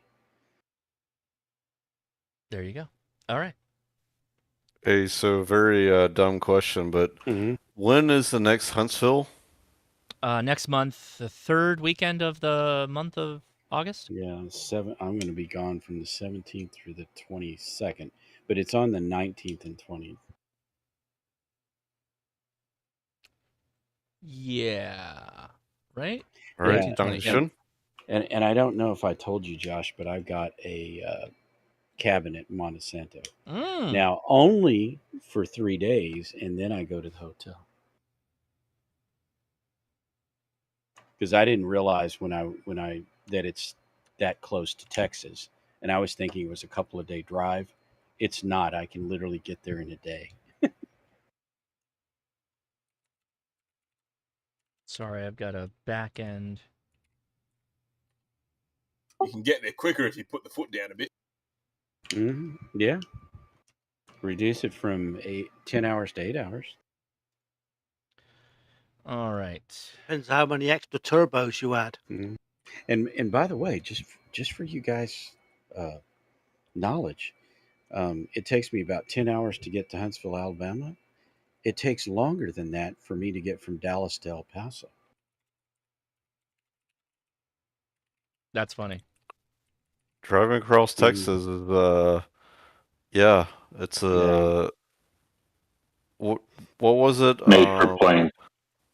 Yeah, I drove. I mean, my wife and I drove to California one time. We went to Monterey, and we literally drove longer in Texas than we did in any other state. I mean, it's a shorter distance from here to Canberra than it is from here to Tittybong. So, but how do you get over to Hobart? you big swim. Yeah. Yeah, I was trying to remember the Douglas Adams quote, but I totally lost it. Something about lunchtime is doubly so.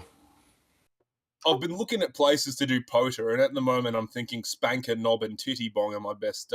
There's also Cock Creek in South Australia, which I thought would be a good idea. It's fantastic. I wouldn't mind going to Tasmania and doing a bit of poter, so I might ride around there a bit, and I'm getting some portable gear put together at the moment. Yeah, would you have to be a /VK7? I would, however, I wouldn't want to admit it. And you're allowed just to hop over to Tasmania to do your potas?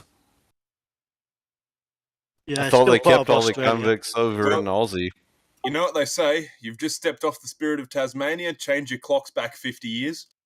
I thought they said that about New Zealand, but that might be something else. That's the cleanest joke about Tasmania I know. Don't ask me for any more. Yeah, and it's not okay on the live stream. I've heard several of the others, but let's not use them here. Yeah, and you wouldn't want to go to Adelaide and visit Tom?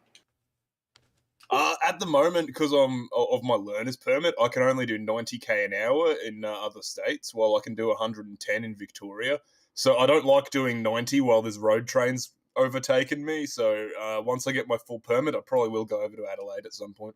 Wait a second. They regulate your speed by your license? Yeah, I know. It's another state thing. I'm also not legally allowed to ride a motorbike in other states after 11 o'clock at night and until 5 o'clock in the morning. However, in Victoria, I can do whatever speed I want if it's below the posted limit, and I can ride at any hour of the day. I just need to wear a high-vis vest. I was just about to say you need to upgrade so you can ride your motorbike faster. That's like us having to upgrade. I saw an article recently talking about the laws in Australia, and they're pretty intense. They have a lot of laws. Don't you damn get busted with more than 50 kilograms of potatoes in a Sunday in Western Australia. Wait, that's a thing? Yes, there is actually potato police in Western Australia. Oh, do they hate potatoes or something? What? I don't even know what. Also, every taxi and every pub has to have a bale of hay. You pretty much got to be rich to have 50 kilos of potatoes. Oh, I love it. It's illegal in Sydney. It's illegal to wear hot pink pants on a Sunday. So, Steve, how long would it take you to drive from where you're at to Alice Springs? Oh, that's if I was really gunning it, probably about 2-3 days. If I was taking my time, that's about a week. And there's nothing in between there. I know. Well, the thing is that we don't have a sense of how big Australia was. I can't remember, you or Tom one time put that It was me. over. Oh, it was you. Yeah. Put it over a U.S. map, and it. God. It's huge. Well, Tom probably had the link. I just pulled it up on the live stream. But no, yeah, Australia covers, I think, the majority of the continental U.S. It's into huge. Canada. It doesn't help that our like system of like saying how far distance it is doesn't translate to America. Like just up the road is about 3,000 kilometers. So. Right. Yeah. Well, do you even use miles or kilometers, or is it just like, oh yeah, that's about 15 hours? Yeah, that's fine. Yeah, she'll be right, mate. Just go down this road. You'll get there eventually. And most of the humanity that lives there is all on the south side and all on the coast. Like everything is, there's nobody in the middle. And what I'll say is to the New Zealander who just said that, yes, there is a very low noise floor in the country. I went when I was in country New South Wales, I pulled out a receiver and had a bit of a go with it, and there was almost no noise. And so if you're like me, and Micah wins. This is the best picture ever. Thank you. Well, there's no noise, but there's also a lot of sheep, right? So anytime you're like me, I listen to In a Big Country by Big Country multiple times a year. They're literally referring to a big country because they're talking about Australia. Yeah, here it's only 5 hours from coast to coast. So I heard the best slang term for Texas the other day. Yeehaw Arabia. I don't know why it just made me laugh. Okay. Don doesn't like it. Not approved by. No, I'm not approved. I don't quite get the Arabia part of it, but yeah. The yeehaw stuff, sure. As a Texan, I can confirm that meme is correct. Yes. Even Texas is in Texas. A smaller Texas.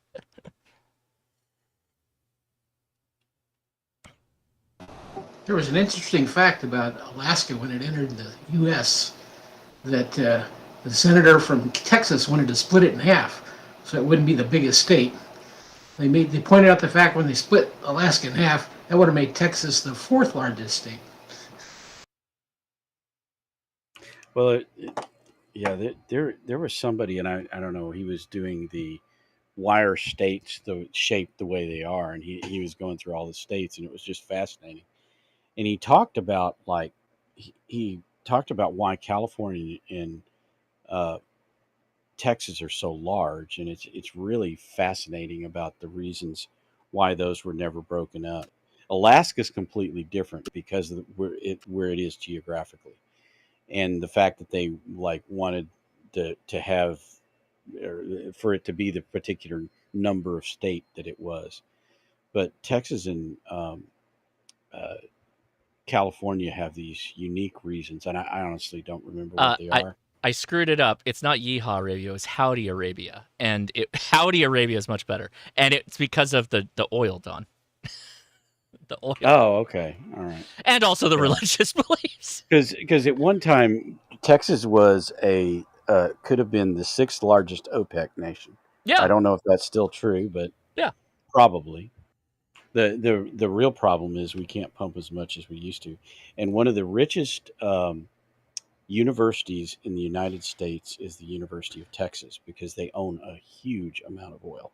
All right, we're back in the weeds again. We gotta bring it back up. And by the way, I do like Texas. There are plenty of parts of Texas is large enough that there are areas I don't like, but a whole lot of areas I like, and that's okay because it's very big. I've been to California. Oh, there's plenty of areas I don't like in California too. Don't get me wrong. It's a beautiful state. It's a beautiful state. Yeah. You know what, Don? That's a perfect way to say anything about California. It's a beautiful state. It is. And then just stop. Well, don't go no further. Well, I've been to I've been to New Mexico, and there are so many things in New Mexico that are just, amazing. And Arizona, the same thing. That there's in California. Don, I'm trying to get off of states chat. You went to a smaller state. Sorry. It's okay. New Mexico's great.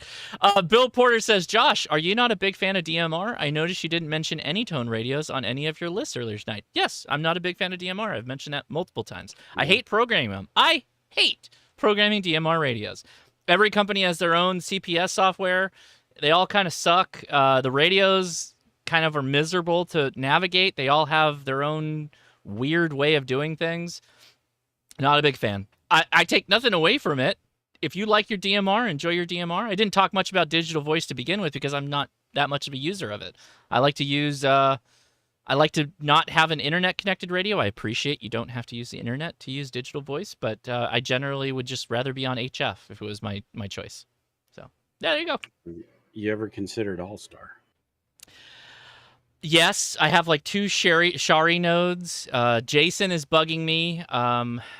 K-Booty is actually the provider of 2 of these Shari nodes. I have to do it. I will. I've been busy, man. What can I say? Yeah. I just Well, wondered how you felt about All-Star it. isn't necessarily digital. Per se, No, it's though. not. Well, But it goes over the internet, though. We know what okay. Everybody who it always happens when I say like, well, yeah, I just prefer to keep internet out of my radio, and they go, well, you don't have to use DMR on the internet. Yes, I know, but like, that's how people use it. Like, that is what people are doing. When they talk about DMR, they're talking about, well, I was on the worldwide chat and I was talking to Japan and it was amazing. We all know what people mean. Technically, yes, you don't have to use the internet. And yeah, it works fine on local repeaters, but that's not what people are talking about. They got a hotspot, they're on the internet, they're doing the DMRs. Would you say that the same is true for Fusion, though? I don't think so, because there's a lot of Fusion repeaters that aren't linked. Yeah, there's a ton. Well, no, I mean, they're also they're all over the internet. They're on the internet. Yeah. Some of them are, but not all of them. A lot of, Yaesu was running that special, and every brother and their cousin could buy a repeater for $600 at one time. I'm not giving points either way, except I know that I can get on a Yaesu System Fusion radio / repeater like multiple times faster than I can get on DMR. No, I love my. I probably wind up getting a 500 in Huntsville. Try to find a 400. Just remember, I have a 400. Then I'm you're going to good. replace the 400 in the truck and put it in the shack. Just Don't remember do it. The 500's broken, Jeff. Don't do it. Broken? Well, right now, my DX10 is sitting in the box, so I got a call tag for it to go to Yaesu. What do you mean the 500's broken, Don? It doesn't correctly send DTMF tones. Okay. No. So you can't we have all kinds. So he can't bring up his All-Star node. No. There's tons of stuff on. Well, that's what Jim uses it for. But like today, I was using my 400, and I was testing an antenna, and our repeater has a thing that will read back your signal and play your voice back to you over the network, and you have to do DTMF tones to start it. So I use DTMF tones quite a bit. Well, it's also used just in general to control the repeaters. If you want a fantastically easy to use DTMF radio, I highly recommend a Baofeng. They work very well. Hold PTT, start typing. That's it. That's all you got to do. It works great. I've still got some of them answering machine things that you used to put over the end of the telephone. Yes. microphone. I had one of those little PDAs that you hit a button and it dial for you. Yeah, well, this was the thing you did remote control into your answering machine. Oh, gotcha. I'm using my Baofeng as an iGate. So, by the way, I love it. How often do you know of any device that will PTT a Baofeng without Vox? Anything that's wired correctly to PTT it? But will actually control it with a computer and PTT it. Like a Mobi linked? That'll do it. No, not yeah. But we've talked about the Mobi links before, right? You said everything that you can do on a Mobi link, you can do with a cheap sound card. You're trying to do digital on a Baofeng without using Vox. Is that what it is? Yeah, well, I am doing it, so I know it works. Can't you just? The only thing I know is the CM108 chip will PTT a Baofeng, but I don't know of that many sound cards that have the proper support in them. Any sound card would do it. It just has to be able to send the positive on the PTT ring or whatever it is. Yeah, but how many CM108s are wired that way? Comment? It's however you rig the wire. Yeah, go ahead. The Baofeng is that the Kenwood plug PTTs with the two earth sides being shorted together. It don't use it. It's not an added voltage. It actually is a short between the two ground sides of the plugs. Mhm. So if you could use the serial port to key a relay, that's the 100%. easiest way to do it. Scott got it. Scott K0WAV, the digi rig will do it. I literally made a video on it. Yeah, but you can't get a digi rig for $12.99. You asked the question, Don. There's the answer. No, I'm not looking for gotchas. The correct answer is AIOC, but that's okay. Yeah, but when you go in to transmit from the computer, that you could get it to key a serial port separately. Yeah, but I don't have to do that with the AIOC. It's a single cable, USB-C cable to the AIOC that plugs into the side with the Kenwood connector, and the CM108 that's built onto the AIOC will trigger the PTT on the Baofeng, and there's no other additional cable, wiring, anything else needed. Yeah, that's why I hate Packet. I love Packet. I just can't get either of these pack rats to work. It was a lot more difficult back in the day, wasn't it? Oh yeah, I mean with the MFJ that I had a 8-pin. No, it had a 25-pin connector on the back of it. DB25s. Even though it only used 3, the RXTX. Yeah. Oh well, technically the RXTX ground, but also the DTR and DSR, I think. Yeah. The neat thing about the PK232 is that it would actually use two. You could have two separate packet radios on it. Yeah, I had an HF packet and a VHF packet. Mm-hmm. All right. It would also do Morse and RTTY, which was the better bit. RTTY was better? RTTY was slower. Who cares about speed when you're telling someone about your bunions or Well, the thing about packet is that you're basically placing a message on there for somebody to later come and get. You can't do that with RTTY. Storing forward. Mike, you don't have to forward. You can just have somebody come get it. But, I care about speed because I want to send them a picture of my bunions, not just talk about it. Oh, you don't want it to take 2 hours? So you Don, want it in 16 color GIF, right? Don, do you want to know what one of the updates is for VAR AC? Oh, what? They added an offline image compressing software. Because of us, likely. Probably. I got an email from them. I told you that, right? I got a nastygram directly from them saying, "Please don't ever do that again." No, I didn't know that. Yes. And I was like, "Oh, okay." They're like, "And if you're gonna do it, like, move way off frequency." I'm like, "Yeah, okay, sure." Well, I mean, the other frequencies weren't really being used that much that particular night, but except for the fact that you were live streaming and then everybody was trying it. That's the only reason they were all busy. Right. Well, so yeah, I mean, okay. I'm not going to pretend. Let's all be honest. VAR AC doesn't have a large adoption rate right now. And every time we go live, I was live with Steve, temporarily offline, and they were all trying to figure it out. I think it was Carlos and he were trying to all figure it out. And I was already well versed in it. So Dawn and I were just screwing around, and I think we moved up 2 frequencies. And I was like, "Okay, Dawn, send me a meme."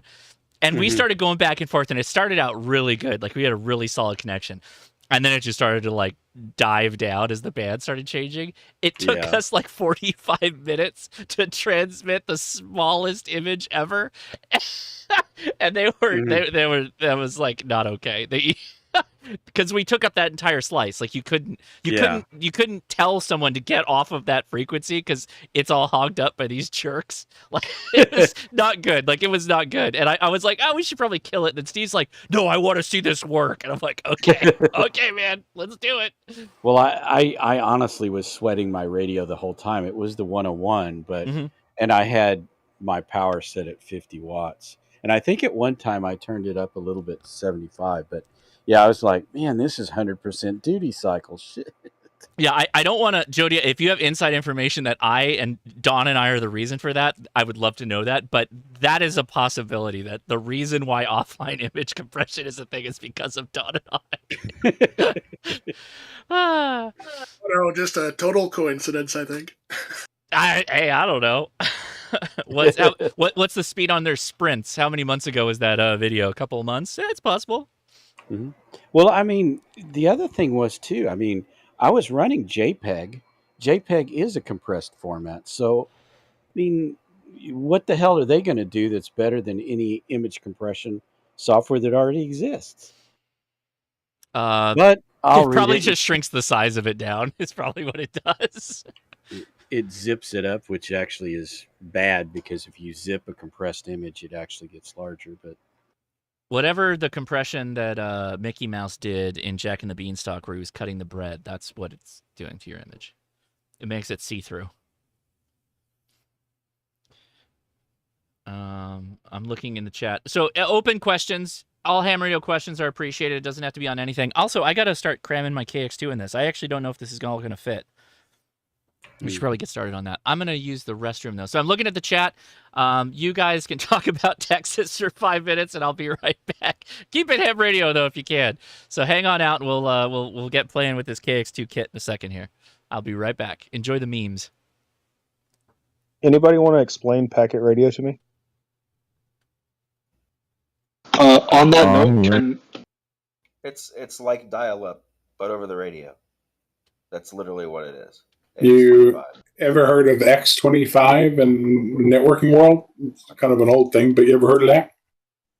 Negative.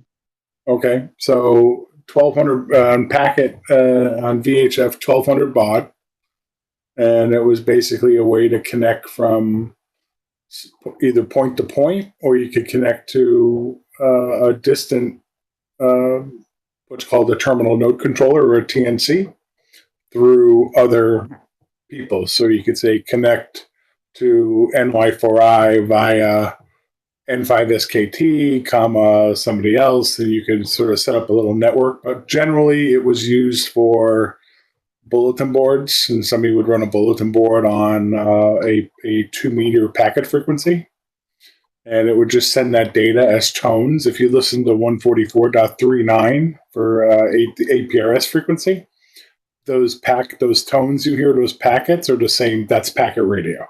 So APRS is all sent over packet radio. So it's just basically just what it says. It packetizes the data, and there's a protocol called AX25, which is how it knows how it directs the packets. In APRS, it's not directed per se, but it's a little different. But if you're directing to a specific one or a specific bulletin board, then that packet will get directed and decoded by the bulletin board and to set up the communication. So it's really just a way to send ASCII data over FM. It can also be used on HF, but it's typically done there at 300 baud, which was even slower. So that's in a nutshell what packet is. Yeah, but you could lift the 2-meter 440 into HF, and there were stations that did that.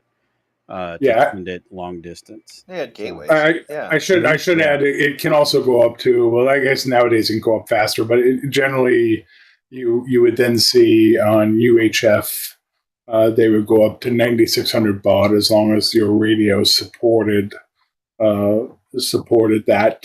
You'll see a lot of radios. They'll say if you have the packet interface, and a lot of FM, even 2-meter mobiles and whatnot, they'll make a point to say, whether it supports 9600 baud packet. I don't know if too many of them advertise that feature anymore, but they used to advertise that. Yeah. I was gonna say there's actually a setting on VAR AC that you could do 9600, but there's no way to actually do it, right, Don? Did we talk about doing that too? Yeah. Uh-huh. Because I think that's too wide for HF. The most activity you're going to hear nowadays is on the APRS frequency on 144.39 in the United States. Yeah, we did 9600 baud on 440 generally, and then on 2-meter we ran 1200. But packet, APRS is typically always 1200, and so the only time I really see it mentioned much anymore is when they're saying, okay, don't set yourself to 1200, because most of the packet systems or the APRS systems out there are 1200. Well, yeah, APRS literally was designed originally to use just regular packet TNCs to start with. Yeah, there were. They just weren't Yeah. directed. They weren't running in a connected mode. They were like Well, unconnected mode. like the TNCs that like the PK232 and the MFJ that I've got, basically you would put a radio on one of those and then you'd walk away and leave it. And it was running a bulletin board and people could literally log into it, or like the other gentleman was saying, use it to bridge to um, another station or another packet bulletin board, to log into that specific bulletin board, because that one may have something that you were looking for that this one didn't particularly have. Didn't they had one on the ISS, didn't they, for a long time? Yeah, they did. And Yeah, I there was used to. also- I took my D7A when it first came out, and I remember digipeating through the Mir space station. About when Mir was still up, it was the coolest thing to see your as Mir's going overhead to see your packet get digipeated. There were packet BBSs on some of the satellites that would pick up stuff as they flew over and push it out on the other side of the world. Oh yeah, but I'm sorry. I've been informed on YouTube that you absolutely cannot get packet to a satellite, or get APRS to a satellite via an HT. That's what Mike's videos told me that I absolutely cannot do that with. I'm just kidding. Oh, okay. Obviously that's Mike obviously would not that's say anything incorrect. like that. Obviously, yes, he did, but that's obviously incorrect. He said you can't do that? He laughed at the fact that people say that. It's the one thing I took objection with when he, so I guess I'm a sad ham in that context, but that he said that, people were saying, as far as APRS, that people were trying to I think he said people were trying to tell me that you could take an HT and get digipede or use APRS, and people need to go out there with an arrow, but that's absolutely not true. You can do it with an HT and a decent antenna. Yeah. It doesn't have to be even maybe a little bigger than your standard rubber duck, but not much. Let me add some context. Go ahead. Yeah, so you're talking about APRS packets. Yes, absolutely. But I want everybody to know that once upon a time, there used to be a traditional packet station on the ISS. And what was happening is, as some of you may or may not know about packet, is that when somebody makes a connection, they pretty much own that they own that frequency space. Like nobody else can make a connection. So because the passes are kind of short, it was really difficult for anyone to do anything of value on the ISS packet station. So they actually had to deactivate it. But yeah, no, you could do packet. I'm just giving him a hard time. I know he's not here, but I gave him a hard time in the comments too. So he does dig his heels in on some things, and he definitely digs his heels in on the APRS thing. I can see where he's coming from on a lot of it, but at the same time, I think he probably made it like much of a more bigger thing than it should have been. Yeah, I mean, I was there at the start of APRS pretty much, so I don't know. I just maybe we'll have, I'm sure we'll have a few beers and the subject of APRS will come up at Monte Santa. Or everybody bring it up to Mike. Talk about APRS whenever he's around. Just talk about it. It doesn't even have to be As soon as he walks up. So anyway, that APRS stuff is great. Don't even direct the conversation at him. Just start talking about APRS in the periphery while he's there. Oh yeah. He's walking up. And yeah. Man, did you see that station on APRS? That was oh hey Mike. Or just everybody sit there with their HTs typing when he walks up and saying, "Oh, Mike, I'm just APRS and give me a few more minutes." Here's a good question. Thank you for the question, Corey. I have another good question. Are people setting themselves up for failure when signing into APRS? Because right now, anyone can go on and see where anyone is real time. You don't have to turn on the beaconing of your location. You can just still send text messages. So my primary use case for APRS is actually sending messages from radio to radio, or emailing, or spotting myself when I do a Parks on the Air, or more likely Summits on the Air. We use APRS for spotting Summits on the Air often because we're out of cell phone range.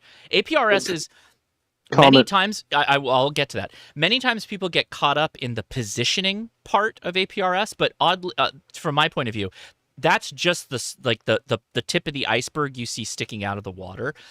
everything under the water is the real cool parts of APRS, and there's a lot of cool parts. So go ahead, comment. So our club has a trailer that has probably 3 or 4 HF radios in it, 2 meter, and then all of our antenna stuff that we take out to our events and field days and stuff. And it was stolen like 3 years ago. So we lost everything. Yeah, But insurance covered it. They rebuilt it and everything. So now we have a little handheld that's on 12-volt solar pinging APRS all the time. So if that trailer ever gets stolen again with somebody who doesn't know or doesn't clear it out fast enough, we can literally track the trailer. I laughed when you said it got stolen. I thought you were going to tell me that you were beaconing APRS and you found it because of that. Now I feel really bad. I'm sorry you lost your trailer. I thought there was going to be a silver lining on this one, but apologies. It was before I was part of the club, but I was one of those people. It's like I'm never going to do APRS. I'm never going to do APRS because of that, and I don't want people to know where I am and whatever. And I was like, well, hell, that's a really great thing for a club to do, though. The protocol, by the way, well, number one, I probably would throw an air tag in your trailer too, but separately, the protocol does support position ambiguity to whatever level you want. So you don't need to put your exact position. So you can bake some ambiguity into that. So you don't. So the whole argument about it's only going to show you exactly where you are if you don't turn on position ambiguity. I have, by the way, all the APRS live streams that I do, I always have ambiguity on to at least 1 or 2 characters of my grid square for that exact reason. Yeah, you can do that too. Yeah. It has. I'll just say this really quick. It has some fantastic applications. I mean, when I lived in Salt Lake, we did a race or a marathon on Pioneer Day out there, and we would put a tracker in the truck that was leading the runners, and put a tracker in the back, and all the last behind the last runner, and all the sag wagons. And we had this big TV. This was like 20 years ago. We had a big TV in a park in Salt Lake City. And we were showing the trace of the two vehicles, the front and the back, and people in the park could watch and see where the vehicles were and whatnot. So it has, it's much more than just, oh, hey, I want to tell you where my car is and things like that. Got a question on the YouTube side. Oh, no, it's from the Discord. It's from James. Thanks, James. Question, would it be better for the hobby in the U.S. if we adopted the 10-watt tech, 100-watt general, and 1,500-watt extra? I would say yes, assuming, though, that we would give more HF privileges to tech if you dump them to 10 watts. Right? You can't just take, right? You got to give something. And I think still, now I've danced around the soapbox a little bit. I'll get on the soapbox for a second. Repeaters suck a lot of times. I'll just be honest with everybody. They're dead, or you get some kind of repeater despot that's on the air and it's the only one in your town and you don't want to be a part of their community, and there's nothing wrong with that. But it would be nice if a technician could get on HF bands other than 10 meters, because 10 meters is really only open during the high solar cycles, right, that we're going through right now. It would be nice if we gave them, I don't know, part of 20, a little bit of 40, right? Just that. And then, yes, dump them to 10 watts. I'm okay with that. I'm also very, very supportive of Canada's licensing approach. I love the fact that if you do better on the test, like if you're an A+ student on the test, you get HF privileges as the first level license. I love that. I would adopt that tomorrow if we could. If you told me like anybody who gets a 90% or lower would be stuck to, let's say, what we have now, VHF, UHF, 6 meters. I know 6 meters is VHF, whatever. No, it's not. Lower than that. Anyway, it doesn't matter. And 10 meters, fine. But then if they got 90% or higher and you give them a bit of like 20 and 40, yes, totally on board with this approach. Love it. You're not going to give techs 50 watts for mobiles? No, I'm saying like, go back to the Canadian option, right? So if they got a 90% or higher, we give them 10 watts on 20 meters and 40. That kind of thing. You know what I mean? Gotcha. So current 2 meter stuff wouldn't change. No, I don't think there's a reason to change that. I really don't think there's a reason to mess with that. There's no reason to prevent a technician from having a 50-watt mobile radio on VHF or UHF. That's crazy. To be honest, though, I think we should just give them all the work bands, and then, like you said, a sliver of 20, sliver of 40. And, You know what? I would totally be fine with that. Give them the work bands. Why not? We have a hard time getting those populated with people on there anyway. So heck yeah, I'm on board with that too. In other words, make an just entry level license that people are going to be incentivized to use more. So Right. If they want to do more on 20 or more on 40, then that's your incentive. But they let them. I mean, you know. So if anybody's been listening to the podcast for any amount of time, by the way, we dropped a hot episode yesterday. There's a topic in there that Leia was like, should we even talk about this? And we still posted it. You know that I love the sample trays at Costco and Sam's Club. I support the concept of giving people a taste of something, right? So 10 meters is actually a pretty good taste of HF. I love it. But when the band's dead, it's garbage. It's not a privilege. It's nothing. It's like, this is worthless to me. So you got to give them a sample of something. So give them, I don't know, a couple, 20, well, no, you'd have to be like 30 or 40 kilohertz on like 20 meters and 40 meters. A sample. You got to give them a taste so that they know what it is that they could get on the other end. You have to have a carrot in this case. The world of ham radio that was all stick and no carrot is done. There's got to be a carrot in there somewhere, and that's it. I think that's it. you're kind of describing, except for the CW part, forget that for a second. Mm-hmm. You're kind of describing what the novice license was. Mm-hmm. Yeah, but the novice. It has its own weird things too, but to a degree. I only had a portion of 40 and a portion of 80 on CW. Right, that's what I say. Forget, eliminate the CW portion. Obviously it applies to phone now, but you have the same phone idea. That way they had more than, they had 80, they had 40, they had different bands they could use. Well, don't text still get CW on 40 and 80? Yeah. I don't think so. Does it? Yeah, they do. Mm-hmm. Okay. Yeah, now we're the same privileges that novices did. A comment? Yeah, go ahead before we go to another question. I'd love another comment. Yeah, I mean the UK system works reasonably well. I mean, we gave the novices everything, limited them to 10 watts, which, well, most of them seem to comply to that, honest. I mean, they're on about changing it. That we're having a review, as you know, at the moment, and they may get a bit more power, maybe 20 or 30 watts, because those radios are easily available, because 10-watt radios aren't so easy to find. But the Earth didn't suddenly crash down because we gave all these novices the full HF, and of course we didn't give them 60 because that's a specialist band. But I'd like to see the Americans open their license up a bit, because they like you say, the bit of 10 meters they got isn't really much of an incentive to and I come from the license era where when you passed the first license in the UK, we only got VHF. HF you had to do this stupid Morse test for.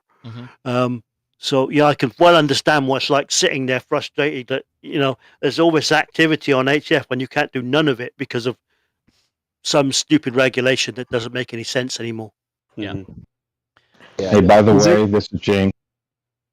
Yeah, go for it. Oh, hey, what's up? Digital Rancher's in the chat too, so we got to go back to him in a second. Yeah, I was wanting his comments like 3 hours ago whenever we got started, but I'm at work. I'm now leaving work, so I couldn't ask the question that I did just then in the chat. Oh, okay. Did you? So that was, I wanted his. Yeah, you nailed it. I love it. Cool. Right on, man. Is it going to be hard to enforce 10 watts? Yeah, it's impossible to enforce it. I mean, I would give. So I'll give the respect to the Brits. They probably do self-police a little bit better than the Americans would. The Americans would totally be like, you know what? I got a 100-watt radio. I'm going to use 100 watts. Who's going to know? Who's going to know? I think, just but leave it at 100. Yeah. When you upgrade to general, then you can do your. So that's a lot. Go ahead. It's a lot easier to enforce frequency spectrum and hearing where people are than it is to know how much power they're running. Correct. So that's why it's kind of like, just give them a taste. It doesn't really matter if they're on 100 watt or whatever. Like, I don't really care. I just would like that they get something. And you could cap them at 100 watts on 20 and 40. I'm fine. Well, with again, you that. can't That's fine. police that though either, right? No, but I'm saying, Yeah. I mean, but you say, okay, you can run up to 100 watts in this sliver of 20 and this sliver of 40, and you got all the work bands, and but you can only do 100 watts. So hear me out. Hear me out. Like there isn't like I'm not. What we have now is like the basement level. Even if you said like, oh yeah, power restrictions on HF, I think that's better than what we got if you give them HF. If there's no power restrictions, even better. But you got to give them something. We need something more there. So I appreciate that. I don't see people getting smaller licenses and buying linear amplifiers to get more power. Like 100 watts is pretty much the retail market cap on its own. Well, that's also what that's true. You can go buy a brand new HF rig. That's what it comes with, 100 watts. So 100 watts makes sense. Just you know, 10 MP is 200 watts. Well, yeah. And the 990 is 200 watts. Yeah, but those are also like $4,000 radios, right? So I mean, so a technician can't have $4,000. They're not that. It's not that they won't. It's that it's going to be very rare. And that's a very big investment for somebody just getting into the hobby. Yeah. So Josh, you think that we could like chisel out a few 100 hertz of each band, kind of like the general gets a portion, lop off a little for the technician in the 20 and 40 range, or 15, and it's already been proposed multiple times. There's already an FCC proposal to give technicians some HF privileges. It already exists. So would you do it at the top, at the high end of 20 and 40, or would you do it at the lower end? Probably the high end. The high end. Yeah, that'd be my guess. But I mean, does it matter? It doesn't really matter. Yeah, you don't want to step on the AMers up in the high part of 40 meters. Well, that's true. Good point, Don. I almost like when I said that, I was like, oh, Don's going to come back with the AM guys, and you're right. You're right on the high side. What about giving them just access to the work bands? Well, we already said I'm already on board. Okay, hold. I got it. We got to take a minute. Take a minute. Let me take a break here. Digital Ranchers in the chat. Another YouTuber we want to say hi to. What's going on, man? Are you on mic there? Hey, Josh. Yeah, I'm actually working on a video, listening in the background. So thanks for keeping me company this evening. Enjoying the conversation. Yeah, go check out Digital Rancher on YouTube, guys. Give him some subs. He deserves it. He does some good stuff. I liked your AI video. You missed a comment I made earlier. Let's hook up AI to our radio so that it can actually reply to people on single sideband and see if we can get DXCC that way. Nice. You have to sit there and monitor it. You have to monitor it, but just let the AI do the work. Sure. Yeah, Kyle and I had a pretty interesting back and forth in the comments as well. And, we were dreaming of a day where AI could monitor propagation for us. And, based on our location, based on somebody we'd like to talk to, with some input on what bands we have available, what antennas we have available, it's sending us a notification when we could actually, with a high probability, talk with that person. That would be an awesome utilization of AI. I love it. Isn't that similar to automatic link establishment type protocols, though? That ALE on HF? But ALE is indiscriminate on who you're talking to. AI would be looking at like let's say you wanted to make a contact in New Zealand, right? So you'd be looking at propagation reports for the New Zealand area, and then potentially even connect that to Whisper and see if you're hearing stations with those call signs. Well, and then it takes your noise floor into account, and then therefore I never get a notification. Yeah.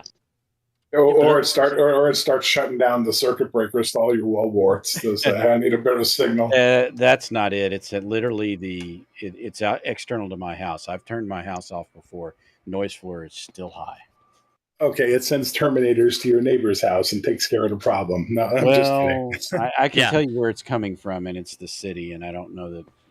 You tell the AI. Okay, hear me out, Don. You tell the AI all sources of RF is a deadly threat on your existence, and you need to terminate it. You need to terminate it, and then you're gone.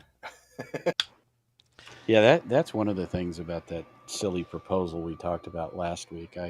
I really wish that those guys would have an effect on the amount of noise that everything that we produce puts out. I don't think they'll have any better luck at it than we do, but it'd be nice to have some people up in HF that had the same problems that we did that would actually do something about it. Well, they're out in the 'Cause- middle of a cornfield in the middle of nowhere yeah, outside of that's what I'm Chicago. thinking. That's That's what what I'm they're afraid doing. of. Yeah. But if they're running it off solar and solar panels, maybe they would at least improve the noise floor of solar panels. I mean, ask Scott about that one.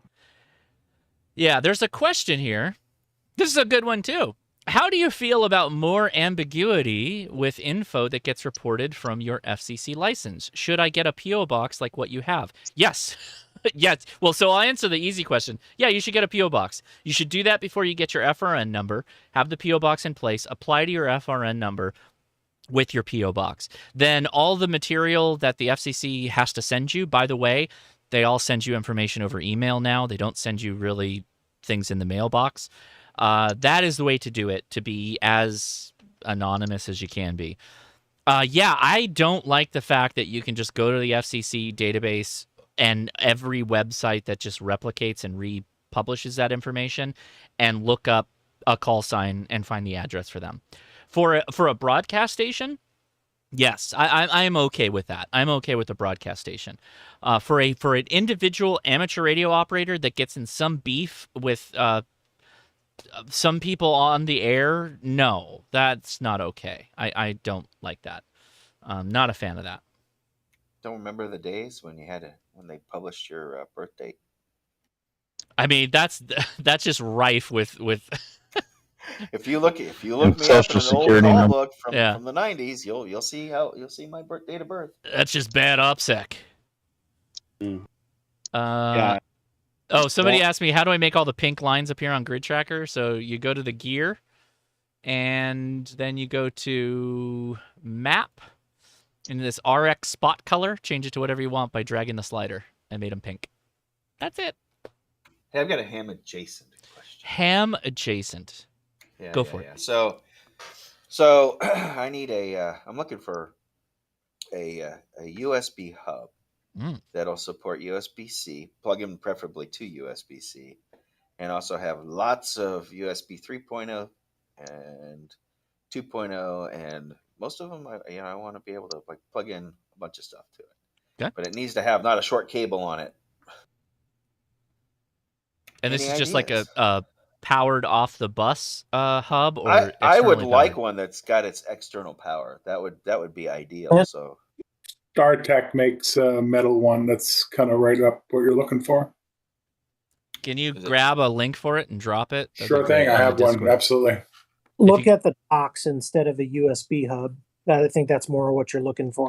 well, see, my desktop's got one USB-C port on it, and I'd like to plug it into that. But the only USB-C hub I have has like a cable that's only about 5 inches long, and I can't put it up on top, and it doesn't quite sit on the desk, so it just dangles there. And I'm like, yeah, I can't do that. Strain. But I'd like more ports anyways, because it only has a couple of ports. I want a whole bunch of ports. Sure. Who doesn't want more ports? Yeah. Yeah, check out some of the docks. They got real popular when the MacBooks started coming out with 2 USB ports, and that was it. So they had to have docks for everything. They have quite a few good docks. If you want something got a hard plug, it'll even power your laptop or your iPad or whatever it is you're using. I've had so much trouble with docking stations. I bought like 5 of them before I found one that actually worked. Yeah, well, that's why I'm kind of looking for recommendations. I don't want to spend like more than $100. I really would well, like that- to spend more than $50. Yeah, that's the problem. All yeah. the cheap ones I bought I ended up paying almost $250 to get one that actually works. So here's a WB6EDK. This is just his personal opinion, and I'm not going to slam him for it, but I am going to push back a little bit. I think the code requirement was a good thing. Sorry, tough bar, but I think it was a requirement that required a bit of work and made for an excellent entry point. Old school view. What if we said that all single sideband voice comments had to be in a special FCC approved language that was not your native speaking language? Would you be okay with that? It's just a weird gate to prevent people from getting on the air. That does not make them better operators, by the way, or better people, or test their proficiency in being safe on the air. It's just another bar. Go ahead, comment. Or have to learn some kind of computer language just to be a ham. Yeah, you got to learn C++ to be a ham. Oh hell no! I remember wishing that they would allow. At one point in time, it had been suggested that you might be able to type instead of copying CW, and if you pass a typing test and stuff like that, that was one of the proposals back in the day. I'd still fail. Go ahead, comment. Who's that, Mike? The Morse test was not an FCC arrangement.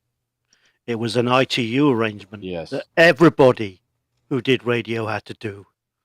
So it was not just the FCC telling you that. It was the ITU. It was worldwide.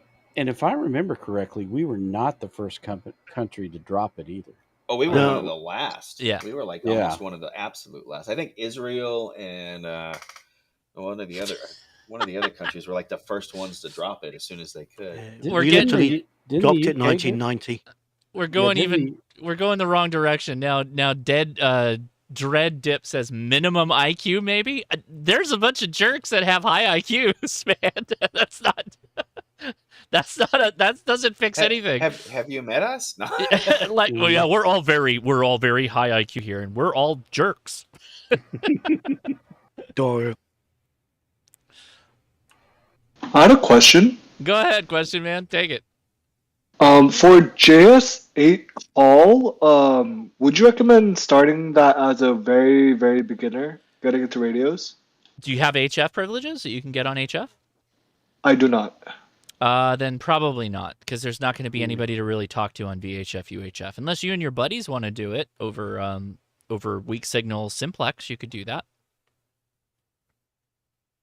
Then, in that case, what would you recommend doing if I'm just a complete beginner with no radios or any qualifications or anything? Well, what do you want to do? What is your desire to use the radio for? Mostly just for emergency purposes. Say if there's like a fire or anything in California, or if I need to talk with my family over radio and get we get separated or anything. Yeah. So here's the real crux of the argument. It might be easy for you to get your amateur radio license, but if your family is unwilling to get the amateur radio license, then probably the best place to start, and Don already dropped it, is buy a GMRS license. The GMRS license covers you and your family to the point of actually your parents and your father and mother-in-law and all that, like your close family. It's actually pretty broad what it supports. And with GMRS radios, both handheld and mobile, you can be able to communicate within the city without much issue, particularly if you have a 50-watt mobile radio.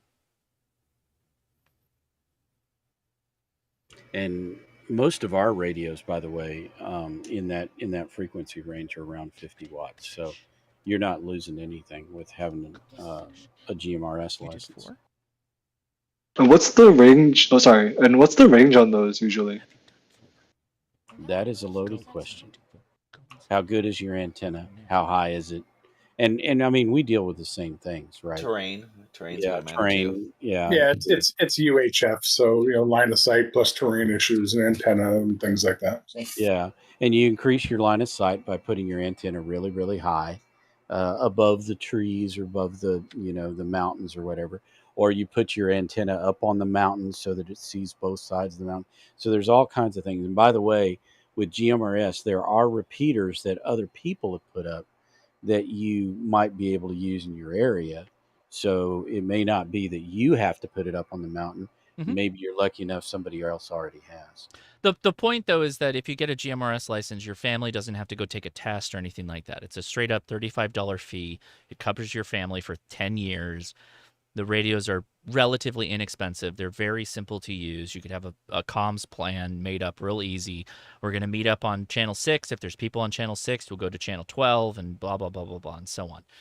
Very easy to get started in GMRS. And then if you want to like grow your capabilities in radio after everybody, again, giving them that sample, that taste, then that would be a good time to bring up amateur radio and the capabilities that you could do. There's way more you can do with amateur radio than GMRS. Mm-hmm. Cool, thanks. Yeah, I hope that helps. I hate to be the one that says like amateur radio is not for you, but the reality is if you want a family solution, everybody would have to get licensed. And I know there's people who probably will be in the comments and say, well, in an emergency, you don't have to blah, blah, blah. That's not the problem. It's not the legalities. It's the understanding and the muscle memory of using the radio. If you haven't been using a radio, then just being able to pick up a ham radio and talk on it during emergencies is not going to work for you. So actually getting GMRS is a good way to start building that muscle memory. And you get, like you were saying, if you've got a truck-mounted radio at that point, you've got power available to you. There's all kinds of benefits for the GMRS. Oh yeah. We're a pro radio service channel here, and this Discord is pro all the services. We don't discriminate on people that don't necessarily do all the things we do, and that's great because it's all, we all lead to the same roads eventually. If you're having fun with your radio, I'm happy. That's all I care about. Yeah, and don't kid yourself. A lot of us already have GMRS licenses too. So I got it. WRQ, You better believe I do. W632. Yep. yeah, Now I got one. Now, you can get FRS radios at Walmart with no license, but in your case, because you want a good like emergency solution, something that's like has greater capability, you really should get the GMRS license and consider investing in some 50-watt radios. Maybe one you put in a vehicle, maybe both your vehicles, and one you have at your home as a base station. 50 watts, get that antenna up on the roof, the top of the roof line is going to do the best for you, and you're going to be happy with it. I'm pretty sure. One additional thing to point out, because we talked about it earlier, you will be required to get an FRN, and if you want to stay anonymous, be sure you get your PO box before you get your FRN. What's the FRN? It's a number that you go and request. You log into a website on the FCC site, and I don't have the link on me right now. There are other people that might, but you go there and you fill out, your name and address and blah, blah, blah information.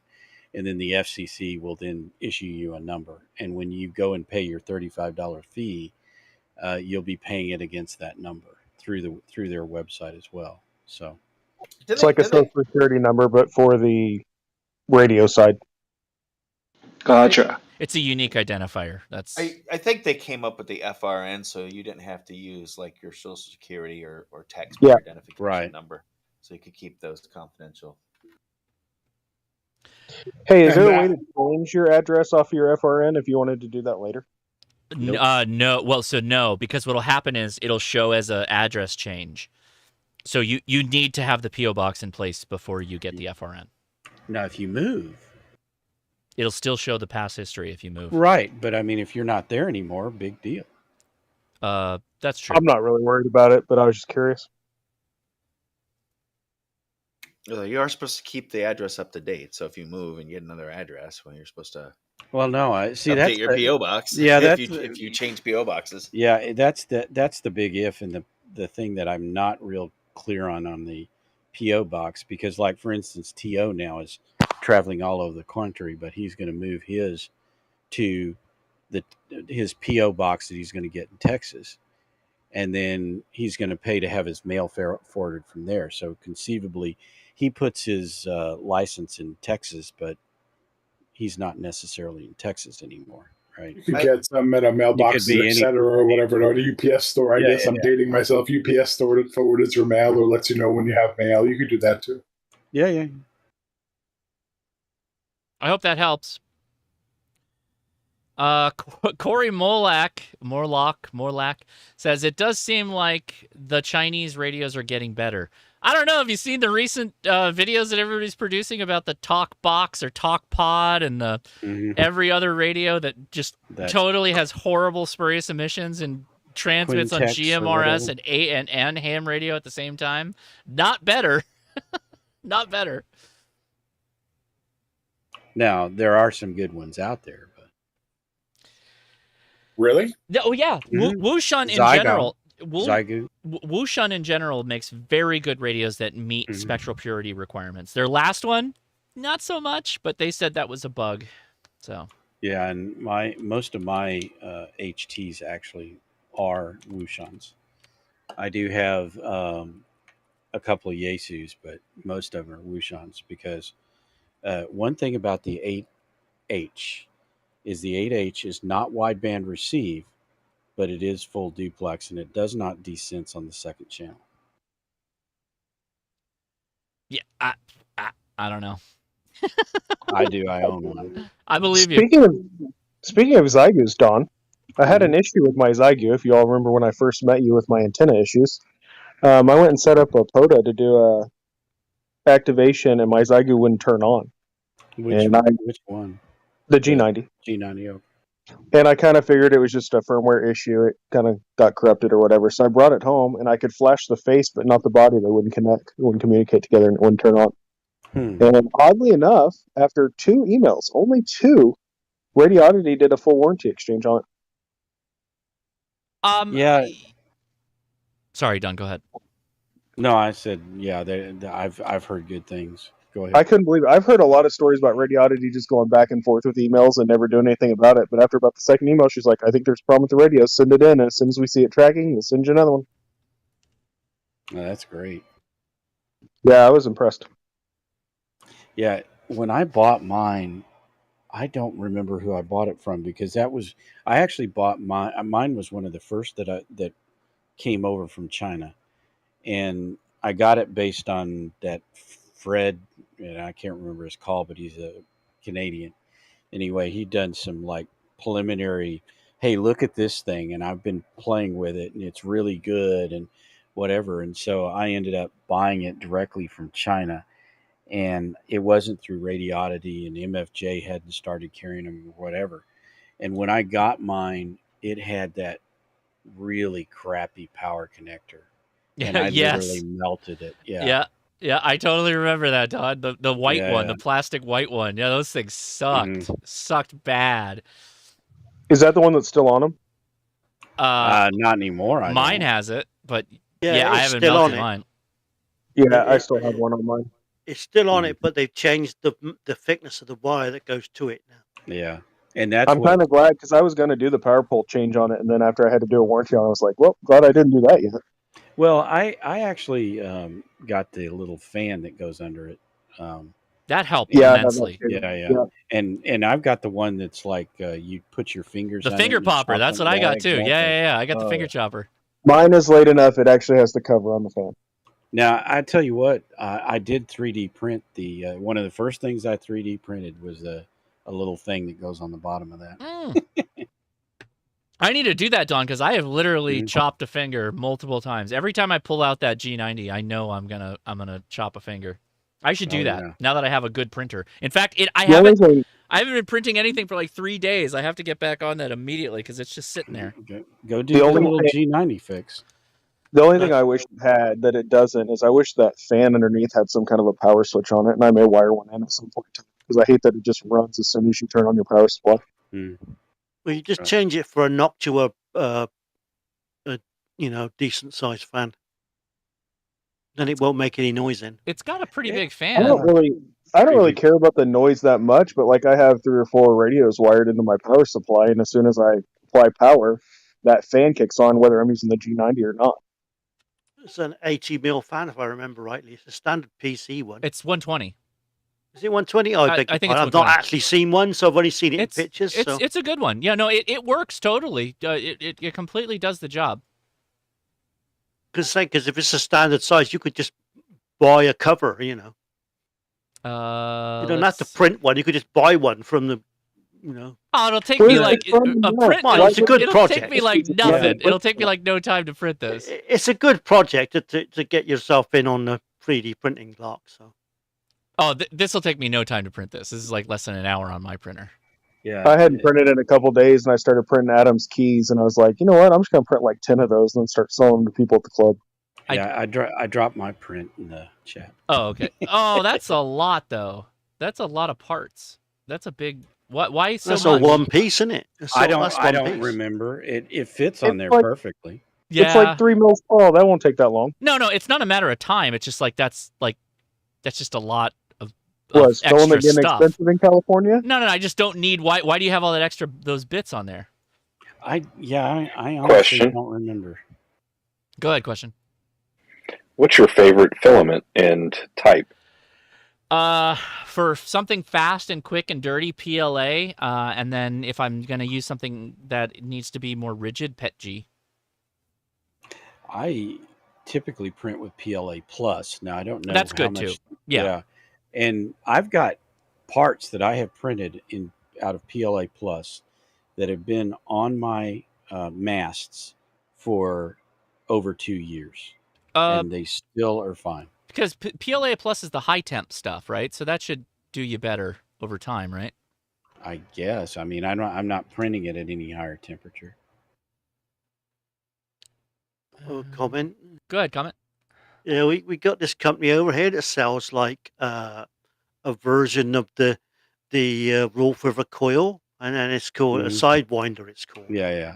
And they're great. The trouble is he doesn't print it in high temperature material.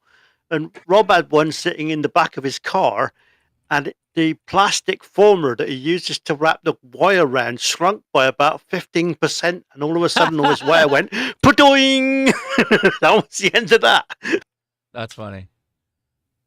So I do a lot of fish tank stuff, and everything I print is with PETG, and I prefer Sunlu brand for mine, but I run an Ender 3, and it seems to just like it. But I will say, PLA Plus is not spec, so depending on the company, they have different additives to it. Sure. If you ask Adam, K6ARK, he prints all of his stuff on PETG. He's a big fan of PETG, which honestly, it's a really good filament. Unless you really want like the absolute best in outdoor UV resistance, all of that, you probably have to print ABS, but that requires a bit more specific type of printer. Enclosure. Yeah, you need an enclosure for that. Go ahead, Mike. How stinky are those things? Because obviously I've not seen one, but I'm used to. It's not bad. I hot used melt guns, they're yuck. I used to run ABS on my Fusion Pro or my Creator Pro, and it in my office, which is pretty small, and it will stink it up, but it's not bad. Like I was never like, oh, I got to get out of here from the noxious fumes. It's probably not good to breathe, but at the same time, it wasn't bad. Don't get into resin. Oh yeah, that's a whole different ball of wax. Actually, I wanted to comment on that little microphone thing you made. Well, so the microphone that was Adam's model. That's his kit. Well, I got a suggested mod. Oh, okay. You know where the little grill is for the microphone. Mm-hmm. You know, on the actual electric condenser itself, there's a little piece of just bore it out. Cloth. Yeah. There's a little bit. No, put another one, because those things are very, very sensitive to liquid getting in. And if you spit in the front of that thing, it will kill the microphone. That's all. That's I do. why you on like a Yaesu or all these other mics, they've got another piece of cloth in front of that. That's. I mean, you got. They're very prone to it. I've changed. Well, being in the telephone game, I changed hundreds of those things. I'm always for exactly that reason. I know you don't. Everybody does it, but yeah, I've changed hundreds of them electric condenser elements. No, I was for gonna that say reason. I'm always spitting rhymes on amateur radio, so I'm always spitting. Oh, of course, I'm always spitting on the bands. That's how it goes. That's just how it is. I'm trying to load Bamboo right now on my PC here, so it's I don't have the software on here, so we're doing that right now.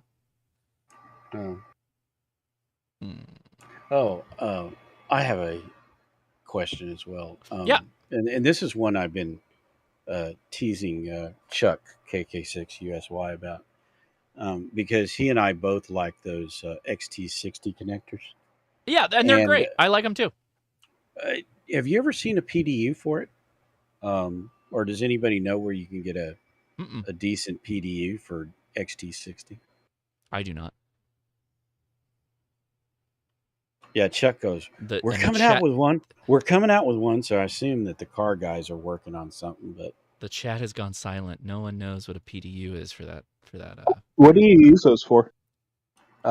They for amateur radio. I mean, for same thing you use power poles for. It's an angled. It has a little angle at the end. So they're not adjustable like power poles are. They're just like you just always have an angle on one side, and you're just always wiring it that way. They're used a lot in the RC car and quadcopter or quad rotorcraft world. I got a couple of the cheap, crappy amps that have them on it, and I have found that they just stay in place a lot better. And part of that is quality of part of that is quality of the power poles, because if you don't buy the high power stuff, then it just doesn't quite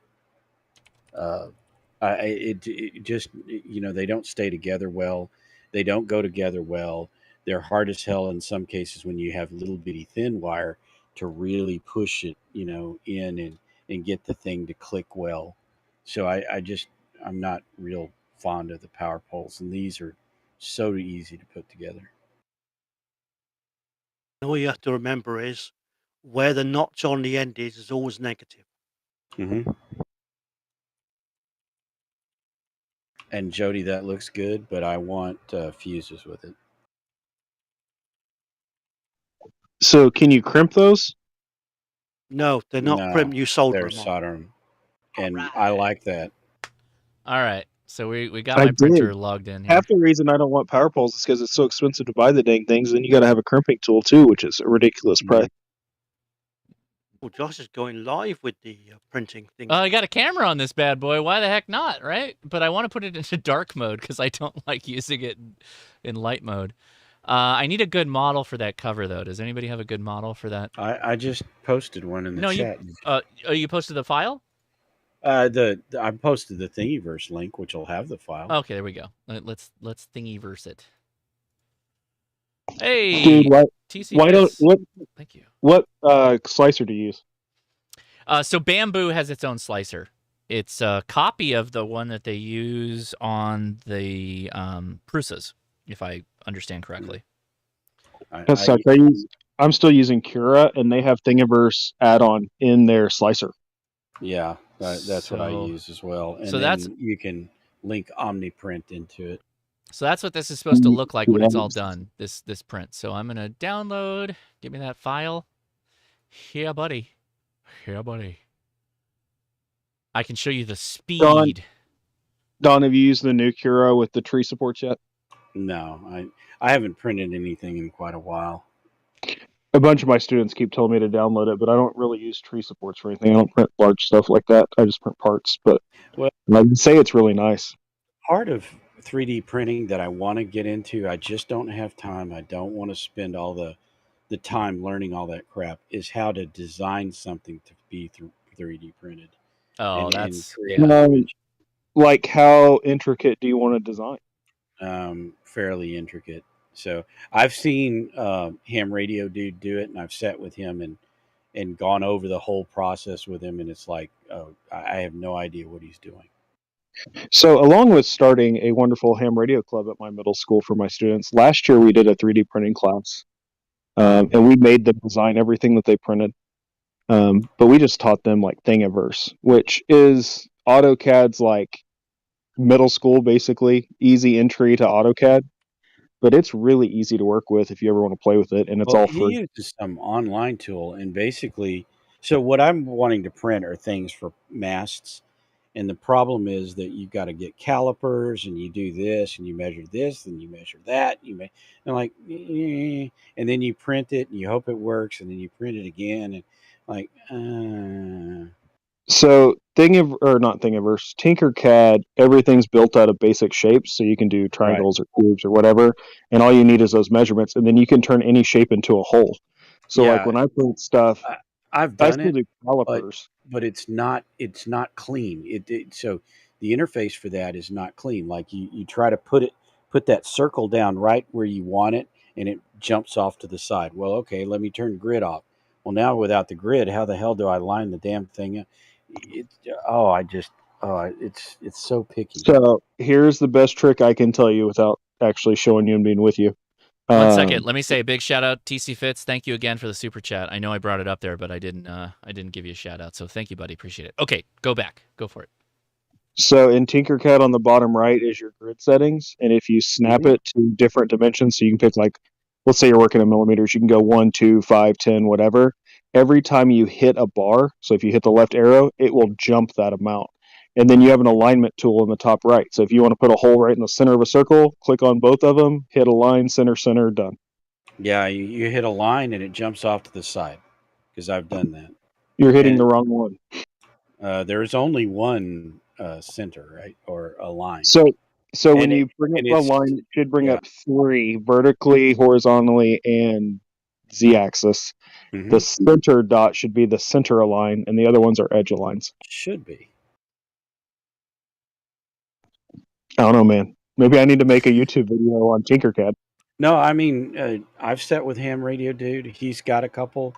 I've followed his stuff, and part of the problem is that the versions change, and this moves and that moves, and then it doesn't work correctly. And is it the version that I'm using, or I mean, did I go to the right site this time, or did that update? And by the way, the issue is mine. I get that, because I don't have time to spend for that kind of stuff. Yeah, I gotcha. No, that makes sense. So maybe when I retire, but right now I'm supposed to be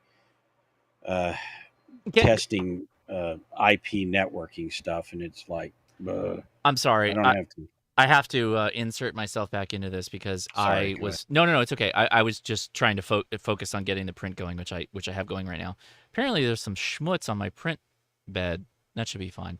So, what's the problem, Don? You have a model, or you're trying to make a model? I'm trying to make a model, but I mean the problem is I don't have the time to sit down and really learn the tool. That's my big problem. What tool are you using? Fusion 360. Tinkercad. Oh, okay.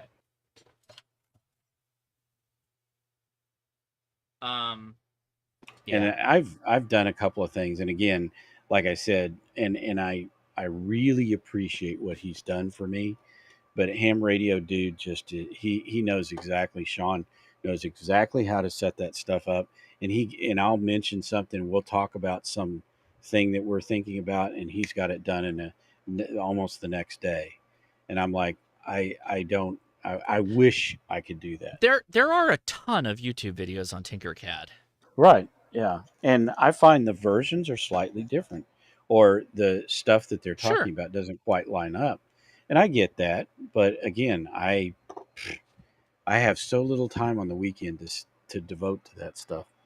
The weekdays, crap. No, there's no way. Not when you're supposed to be learning how to do Kubernetes and not Kubernetes. Oh hell yeah. What's Kubernetes?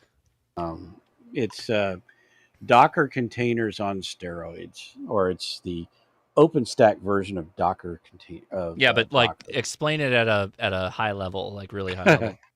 So what it is like when you have a Docker container. I don't know if you know what a container is, but anyway, say you've got a program and you want that program to run, and you have 40 servers out there. What Kubernetes does is go, oh yeah, let me look at that. Okay, yeah, based on what you've told me about it, it'll run perfectly right here, and it'll place it there and run it and monitor it and watch what it's doing and all of that stuff. So if anybody's familiar with, like, back in the day, we used to run mainframes, and we would batch jobs on mainframes to be the most efficient time slicing. Just imagine that on the cloud. What is the cloud? It's just somebody else's computer. Yeah. So you need to line up where all these processes go so they're distributed, and Kubernetes is what is used in a lot of cases to do that. Yeah, and I'm not going to go into the details, but there are tons of details, Yeah. and it's like in the old days when we did batch jobs and we filled out JCL. The amount of data that you have to put into those flat files to send something or for it to understand what that thing is, it's worse than JCL. It is way, way worse than JCL. And of course, I don't know how many old school guys are out there, but oh my God, that stuff is complex. And it's YAML file on top of YAML file on top of YAML file. And I think I personally think it's ridiculous to go through all of that so you can push a container onto the right machine. The French station came back to me right as I tried to call him twice, and he didn't. I called him 4 times, and he didn't reply. And now he replies. Of course. Have you looked on 15? No. Is 15 hopping right now? It was. I need to look at it again, but yeah, Broly was on there a little while ago, and several ZLs and VKs. I'm getting to where I jump on 15. Yeah, 15's still rolling. Mostly right now. Oh. No, Japan is coming in. No, it didn't. I don't think it's gonna. I think we're gonna have a bed adhesion problem. Oh wait, maybe not. Oh wait.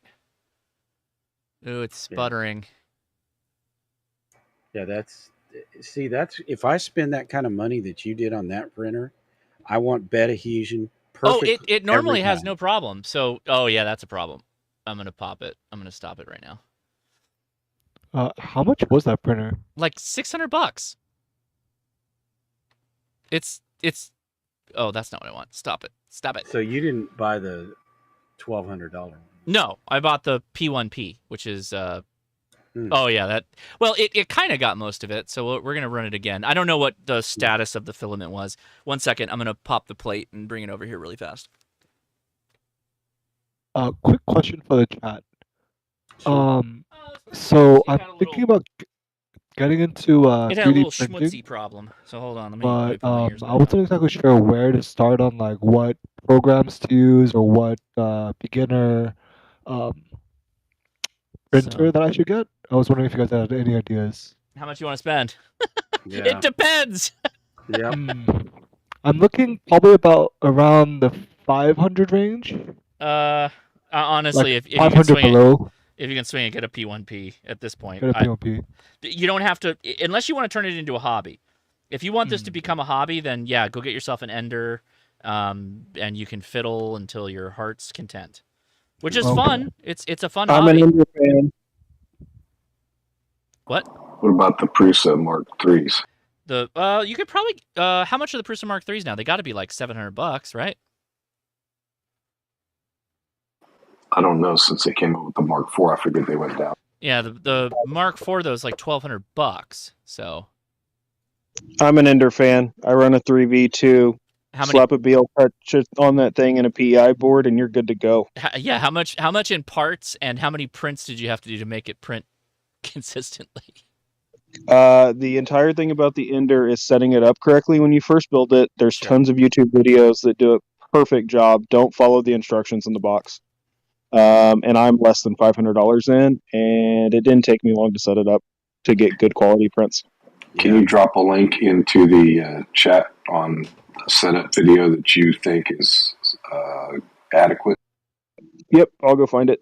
I would highly recommend putting in the touch sensor, though. It makes bed leveling easier, which is the part that most people have trouble with, trying to get prints to print right on those. But My buddy has a leveler on the deal, and it does 16 touches, I think.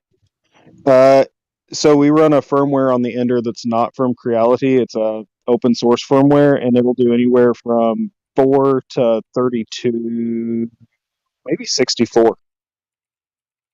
It does 64 what? So you're talking about self-leveling the bed? Self-leveling points, yep. Then how the hell do you adjust the screws on the bottom? You set a pre-trim on it where it's within 500ths on each corner, and then it goes in before it prints and measures all of the points that you tell it to. And then in the software, it puts that in the G-code to split the Z-axis. So as it moves through its points, it basically raises and lowers where it thinks 0 is in the computer file. And what does it do when the head jams? It should never go negative. No, so mine, the head will literally jam, and so it's pushing from the filament in, and nothing's coming out of the head.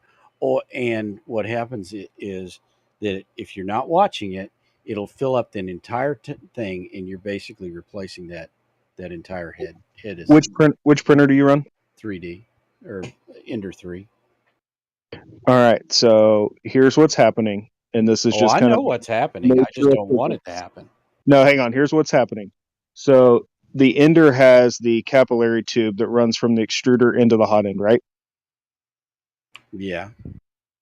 So that tube doesn't actually go into your hot end.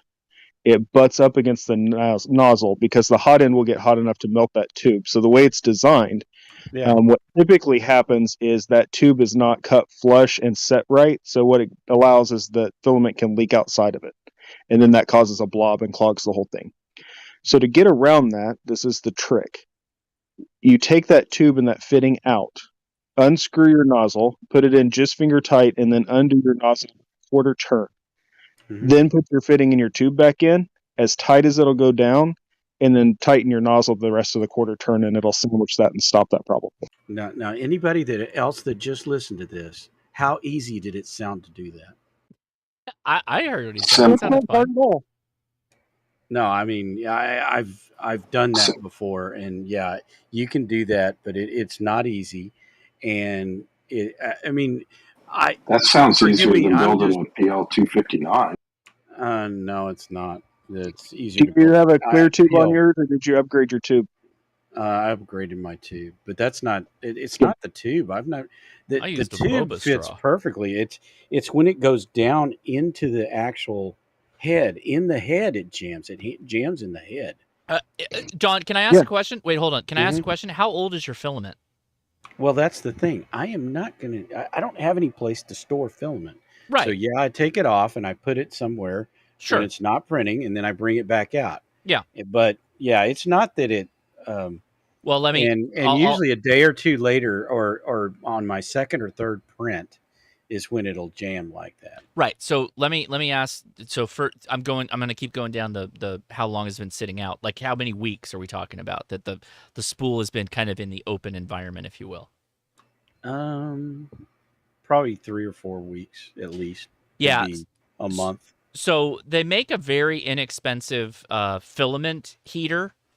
And I use it. My active spool is usually in a filament heater. Yeah. So what happens is you live in a high humidity environment. It's higher humidity than I live in. Mm-hmm. The filament will absorb water. Yeah, and that will cause it will cause a ton of problems for you. So if you throw your filament in this heater, it will heat off that water. It's like boiling it off, basically evaporating it, right? And once that's done, that solves a ton of problems. Usually I'm having another problem again. This is literally the most problems I've ever had on this printer. Literally live, of course, when I have all these problems. Yeah. These are problems that I've never had this many problems with this printer. Not just the jamming. The jamming only happens once in a blue moon, but I have all kinds of problems. It doesn't start, it doesn't do this, it doesn't do that. So I'm starting it 3 or 4 times, and all of a sudden, hey, it's perfect. And then I go, hey, I want another one. Print another one. That's when it starts doing the jamming.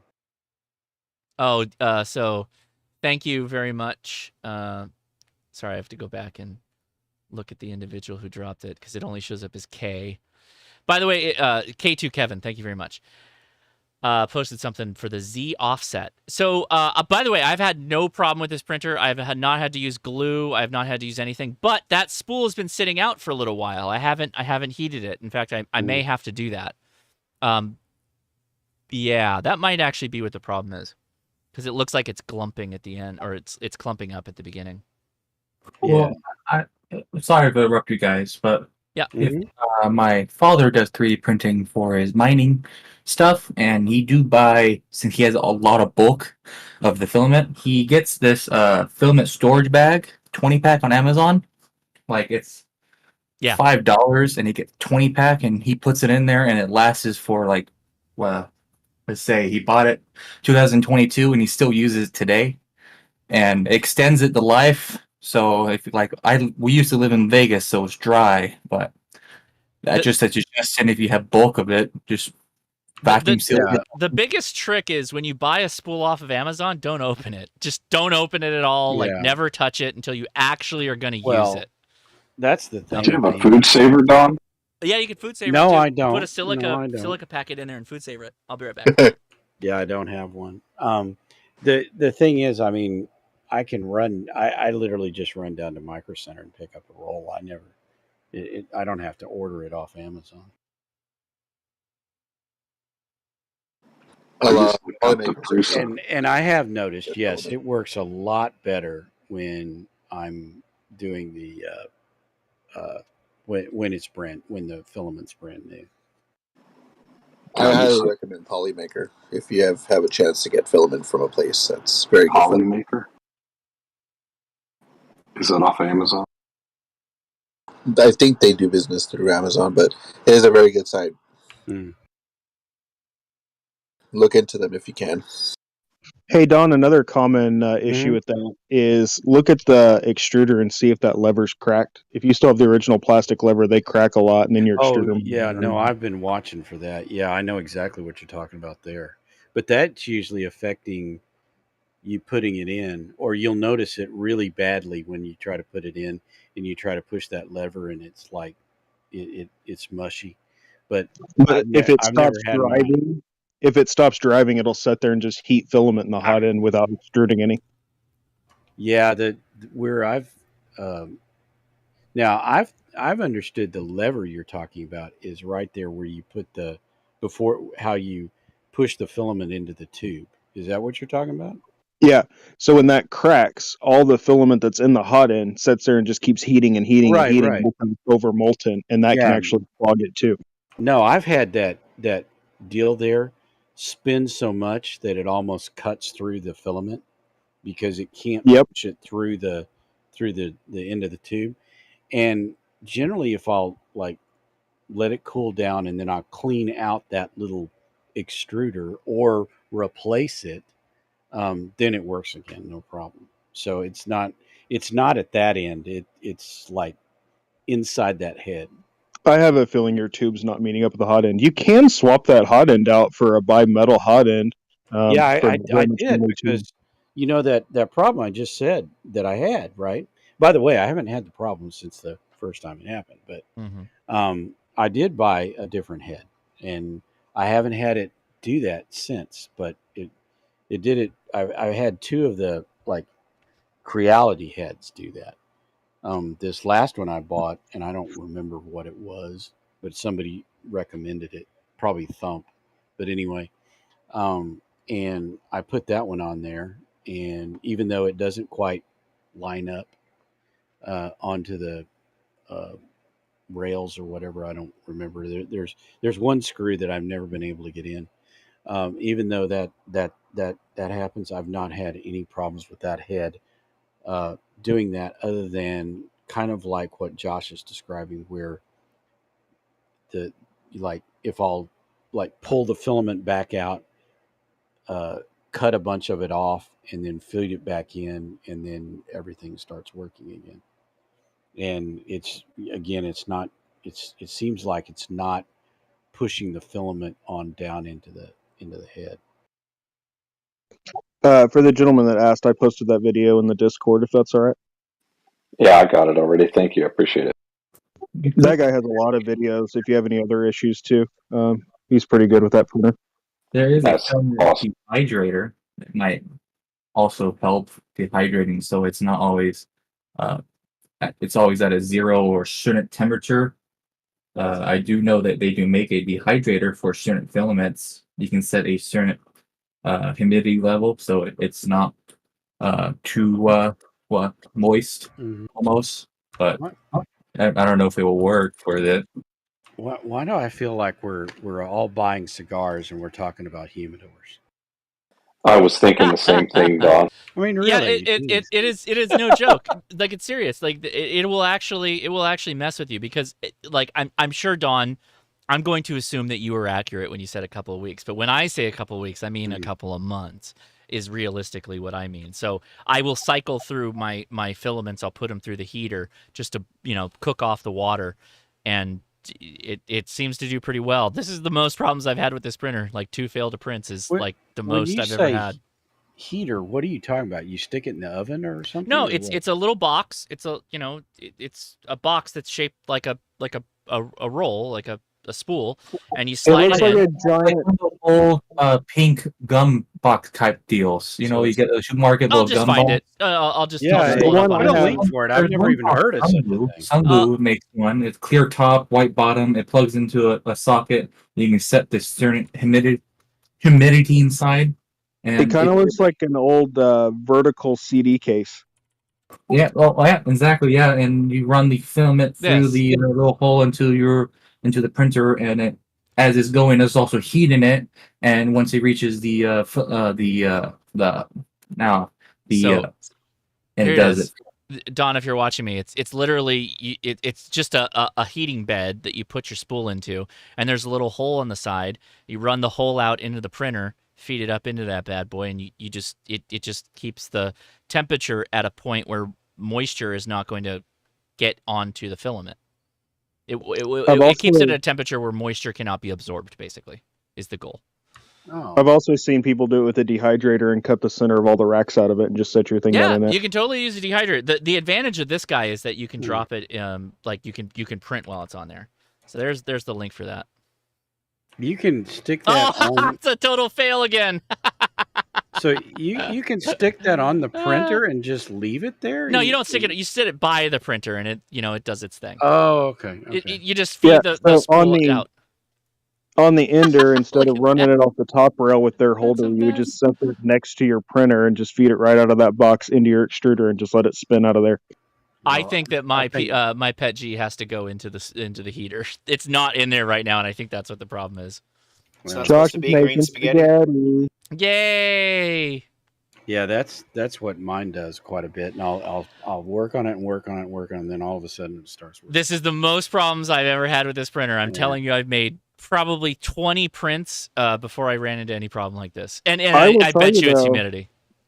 I will tell you, though, I'm in the Midwest like Don is, probably similar humidities. I'm not in the dry Texas area, but I'm up here in Missouri. And my PET never has a moisture problem, and I leave that stuff out all the time. I don't even vacuum seal it. PLA always gives me trouble, but PET does not. Yeah, I'm not running Pet G. But... I wonder if I'm square on the bed. That might also be the problem. Do it. The Ender Prints PET, awesome.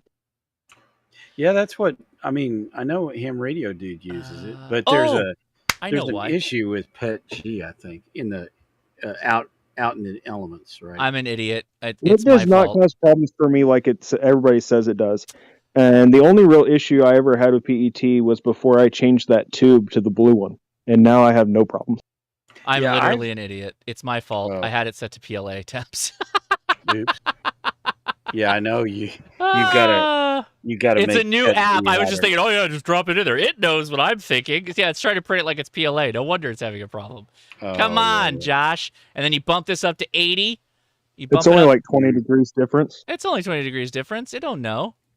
Yeah, that's the thing. I've had better prints I'm an idiot.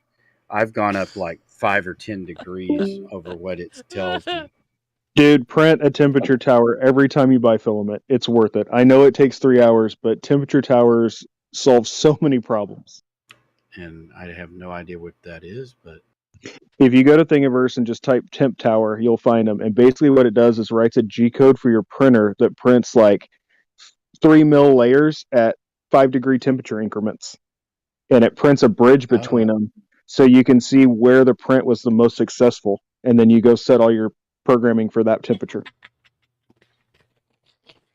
So it'll go in and print like 2 squares with a bridge between them at 210 and then 215 and then 220, and they just keep stacking on top of each other. Oh, yeah. What was that called again? Temp tower. A temperature tower. Temperature tower. Or there's bridging towers, or there's angle towers. I mean, you can do all kinds of calibrations just based off all of that. Also, if you've never set up your E-steps, you should do that, and I'll drop a video for it in the chat too. How do you like after you've printed, like I'm looking at this temp tower, and the guy's got this thing printed, and like he's got these nice little blue stacked pieces, but on printing, the printing of the text is like black, and I know somehow or another he's going back in and coloring that after it's printed. Do y'all have any tips on doing that? Probably using either just like fine tip Sharpie pens or maybe even nail polish type stuff or model paint. Yeah. Well, I've heard like there's some guys that I know that print those little models for D&D or whatever, and then paint the crap out of those, and that's not definitely not what A lot I'm of those talking guys about. use resin. Some of them do. I know the guy that I watch regularly. He actually runs regular 3D printers. You're not talking about like a wash, are you? Well, no. I mean, for me, all I'm looking at is just coloring in the numbers. Like Right, well, because a wash basically fills in, and it Mhm. gets really thin, but it'll fill in any crevices. No, this is oh, okay. I see what you're saying. You see, it's like a really, really, really thin paint, basically, Oh, and so it'll any crevices it'll stick there and stay, but it gets really thin on the other one. You could just kind of wipe it off the top. Well, have you ever seen a true SDX? That's kind of what I'm doing. I wanted to print a different top for the true SDX, which it printed great, but then I'm like, well, wait a minute. I can't read any of the text on here like I can on the original top. So what do you do? How do you get that color in there? You can do a pause layer and change colors of your filament as long as it's all in the same layers. Yeah, that's more. I like that comment in there. Our 3D printer is good for HF or only UHF capable. They're only UHF capable. That's funny. Good comment. We should be good now. I was running the hot end too low, and the temp on the plate, the bed was way too low. Everything was too low. We should be fine now. So what you're saying is I should be buying a 3D printer instead of buying an FTM 500. Yes.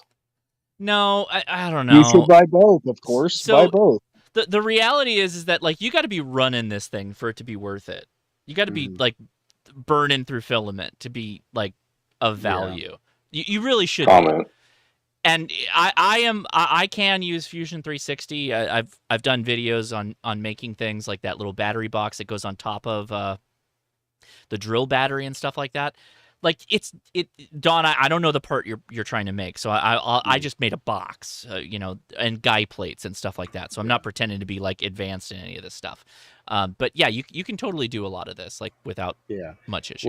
What I am doing and what Sean and I have done are toppers and things like that for masts. Yeah, and Sean knows what's up. Like he's he knows his stuff. And he's created some, and there's some that I've thought of that I really want to try myself, and things like that. But it's like, okay, how do you exactly come up with the shape? And I know that like on the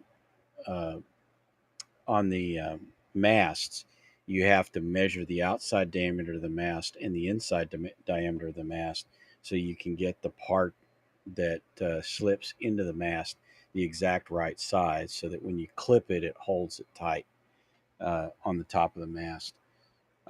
Truthfully, I mean, for amateur radio, those freaking masts that clip that you're pushing up and clip, I mean, or you are locking them, those to me are way more valuable than those little things that end up at the top as like a fishing pole.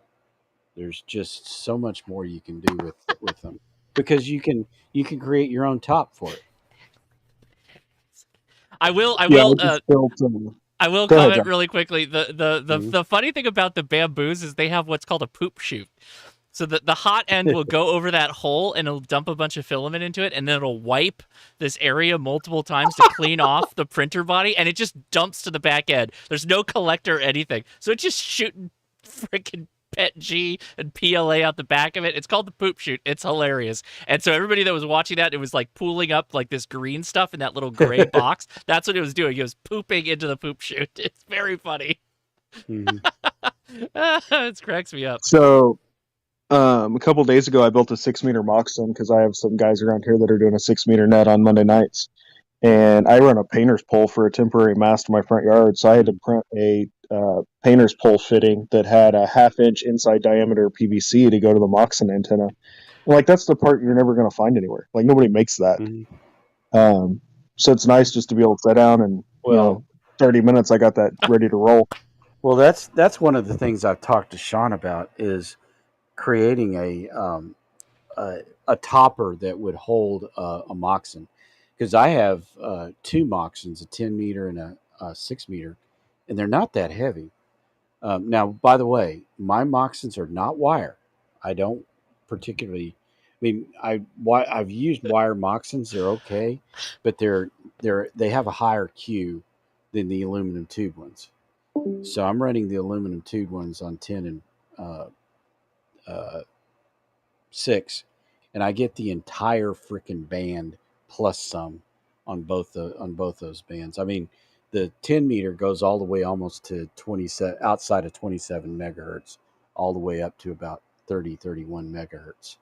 So it covers the whole band at less than 1.2 to 1. And I've not seen a wire one do that. I was going to build it out of copper pipe, but it's gotten so freaking expensive. And I have a roll of 14 solid. So I was like, I'll just build that and see if we can get it. Yeah. Well, it'll work. It covers from most of where we are. I mean, it's the calling frequencies where they run their net, and I can get it down to like 1.1 there, and then it branches out a little bit, but it's not bad. It's pretty much 1.3 for most of the band. Yeah, mine actually, and when I first built it, and I bought the stupid kit from MFJ, and when I first built it and got it all together, I had it inside the house, sitting on top of one of my leather chairs, and I hooked an SWR meter to it, and it was freaking perfect. And it's only gotten better as I've pushed it up. It was below 1.5 to 1 across the whole. Yeah, I tuned mine about 6 foot off the ground, and then finally got a mast up where I could get it guide, put it about 16 foot in the air, and all of a sudden I had to add wire. Oh, really? Because mine, oh yeah, that might be. But mine, even including, by the way, the hex beam, the higher you get them up, the better the SWR gets. So if it's good at to a degree, if it's good at a lower deal or lower height, but it's like so in other words, if your dip is good in the right place, but it's say 1.6 to 1 at the dip, but it's in say at 52 or 53, as you raise it up, it'll actually drop from 1.6 down to 1.2 to 1, or that's what I've found. Yeah, my dip was low when I put it up, and I had to trim it to get it to come back where I wanted it. But I didn't notice a lot of change, a little bit, maybe 0.1 difference in SWR.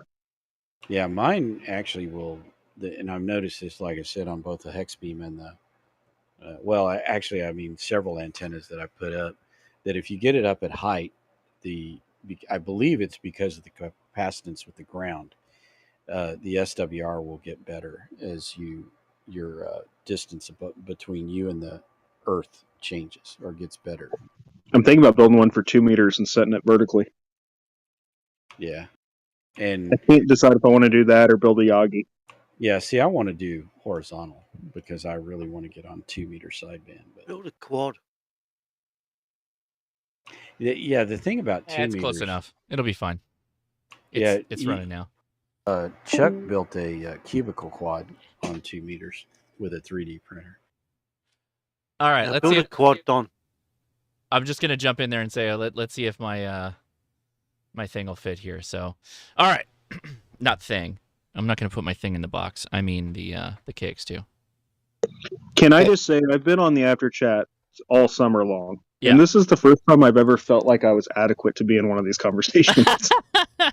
No, man, this is great. This is great. Thanks for helping. All right. Too bad it's on 3D printers instead of radio.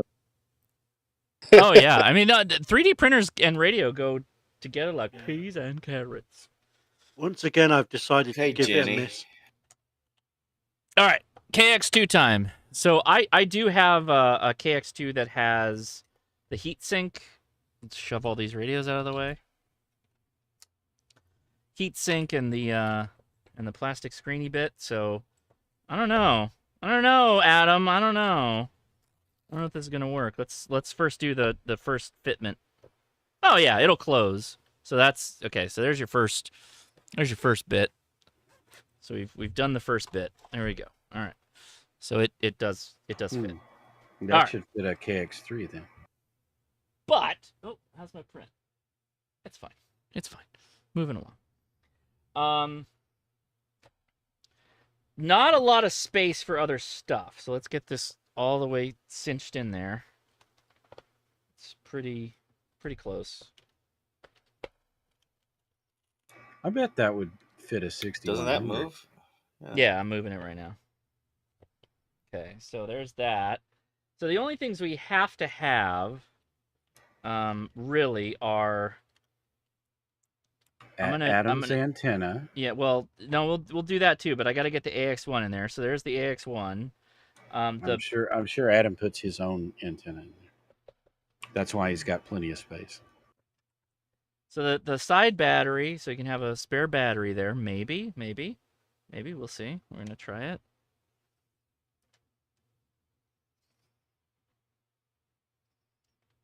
Like that, maybe? Does it close? Yeah, it'll close. All right, so that's radio AX1 Hey, antenna Josh. with the 40. Yeah, go ahead. A screen just popped up on your screen. Oh, that was my That's APRS content. That's APRS. Or not? I mean FT8. Yeah, It's an FT8. Yeah, APRS. Sorry, FT8. I'm sorry. FT8 log. So we need two counterpoises. Where's the microphone? Well, we'll get to that. Okay. Let's see. So, need to have a CW key. So there's that. There's the appropriate wire for the key. A key. The kickstand, we might do that. And likely we need to have this guy too, which is that mic. There's the microphone. So there's that goes. I do have some other incidental parts, like this is the tripod mount for that BNC, which is great. And the FT8 is back again. Sorry. Well, some of those might. Is that a mesh bag at the top? It is. Yeah, we're gonna cram it all in there. And I got some.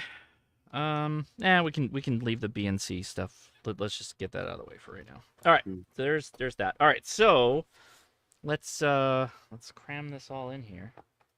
Slide to the bottom because that's likely where the space is going to be. Yeah, after you put all that in there, I know why you can't put a KX3 in there. Oh, a KX3 is not going to fit. I mean, if you didn't have the side piece, so part of the reason is I've got this hard plastic cover, and it goes way above. It goes way above the dials. So if I didn't have the side plates, if I go back to the stock side plates, it would be much more flush, like to the ground, probably half an inch or so, which is actually a lot in this case.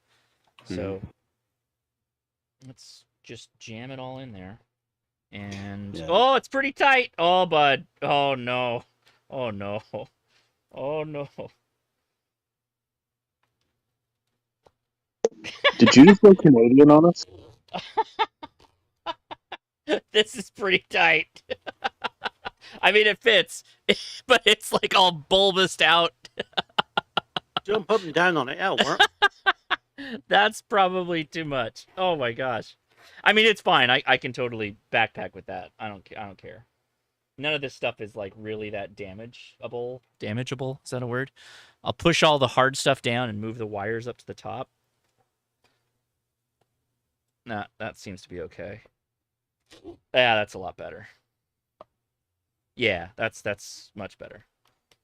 There you go. So we went from, so there's that, and that was the old bag. In comparison, crammed it all down into that. So there you go. I got a question for you when you're done. Yeah, go for it. So assuming I'm able to learn this Morse code and start doing more of that kind of stuff, although the KX2 and KX3 are awesome, they're a little out of my budget. Yeah. Oh yeah. Do you have a recommendation of a minimalist CW style battery powered radio that is similar to that, maybe without all the frills? Internal battery or just battery powered like external battery? I mean, I have the G90, but is there something smaller and more? Oh yeah, there's a lot of so how much you want to spend? I don't know. This is all hypothetical. I mean, what's the KX2? 1200. So I mean, is there something 500 or less? I can get you into CW for $170. How's that sound? Talk about it. Let's hear it. Okay, so let me grab. I got this big ass box here. I moved all my QRP radios into this big ass box. I don't know. You probably haven't seen it on my videos if you're paying attention, but I changed a lot of my setup to be more modular, and so I have this crate now that I can. There's my crate of QRP radios. And so, where is it? There it is. Is that it? Yeah, this is it. So this is a fantastic, nope, that's not it. This is it. This guy. The SW3B.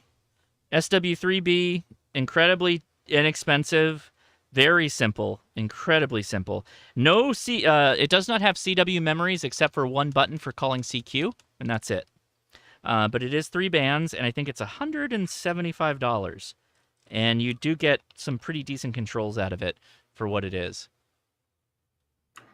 How does that compare to FX4CR?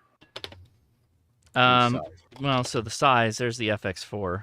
This is the FX4C. CR is the same size, though.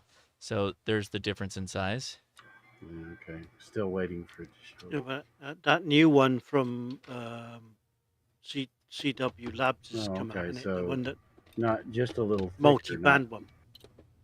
It's much thicker, much thicker. Yeah, but big. The QMX though is the same size as that QCX Mini right there, is it not? It is and so the QCX and the QMX share the same case, so it's pretty much the same. Oh, okay. The QCX and the QMX, QMX in particular is going to get you way more functionality than that 3B. But actually, it's going to be about the same cost. If you buy it and have somebody build it for you, it'll be about the same price. So I hope that helped. And he's not building those yet for people. I'm adding stuff to my list. So the QMX was that second one you said? Yeah, if you have any desire to build your own ham radios, it comes in a kit form, and that's a challenging project. I would say that if you're new to kits, you probably don't want to start with that. But it is like $120. If you want it built for you, it's going to cost you more than that. I actually don't know what the build cost is for that. Yeah, and that FX4CR is quite a bit comparable to your 20-watt G90. Yeah, the CR is going to be. I was looking at something. Say that again. The CR is going to be like a KX2 without an internal tuner or internal power source. The 4CX CR is like a do-it-all kind of QRP radio. It's going to be closer to that of a KX2 in functionality. But if you really wanted just a CW only radio, then there are myriad options out there, and they're all pretty good. Yeah. Hey Josh, recently Kyle, I think it was maybe yesterday or the day before, Kyle had tweeted a video about a technique for winding those small toroids that are in that kit. Yeah, I would recommend anybody watch that to pick up some hints on how to wind those toroids, because there are a lot of them in that kit. There are a lot. There's like 12 or something. Yeah. And it's a 5-watt radio, right? Or if that. 5 watts, yeah. Yeah, the QMX, okay. Yeah, So- that's the FX4CR is a 20-watt radio. This is a really good question from Dead Dip. I don't know if we got to it yet, but hold on. Legit question, does loading an antenna with an inductor actually increase radiated power, or does it just load the transmitter better to reduce reflected energy? So if you're talking about a loaded antenna like on the radiating element, the loading there is for electrically bringing the length of wire into the spot where you get the match for whatever frequency you're looking for. It doesn't necessarily add power or remove power. It's just there to get the electrical match for the antenna.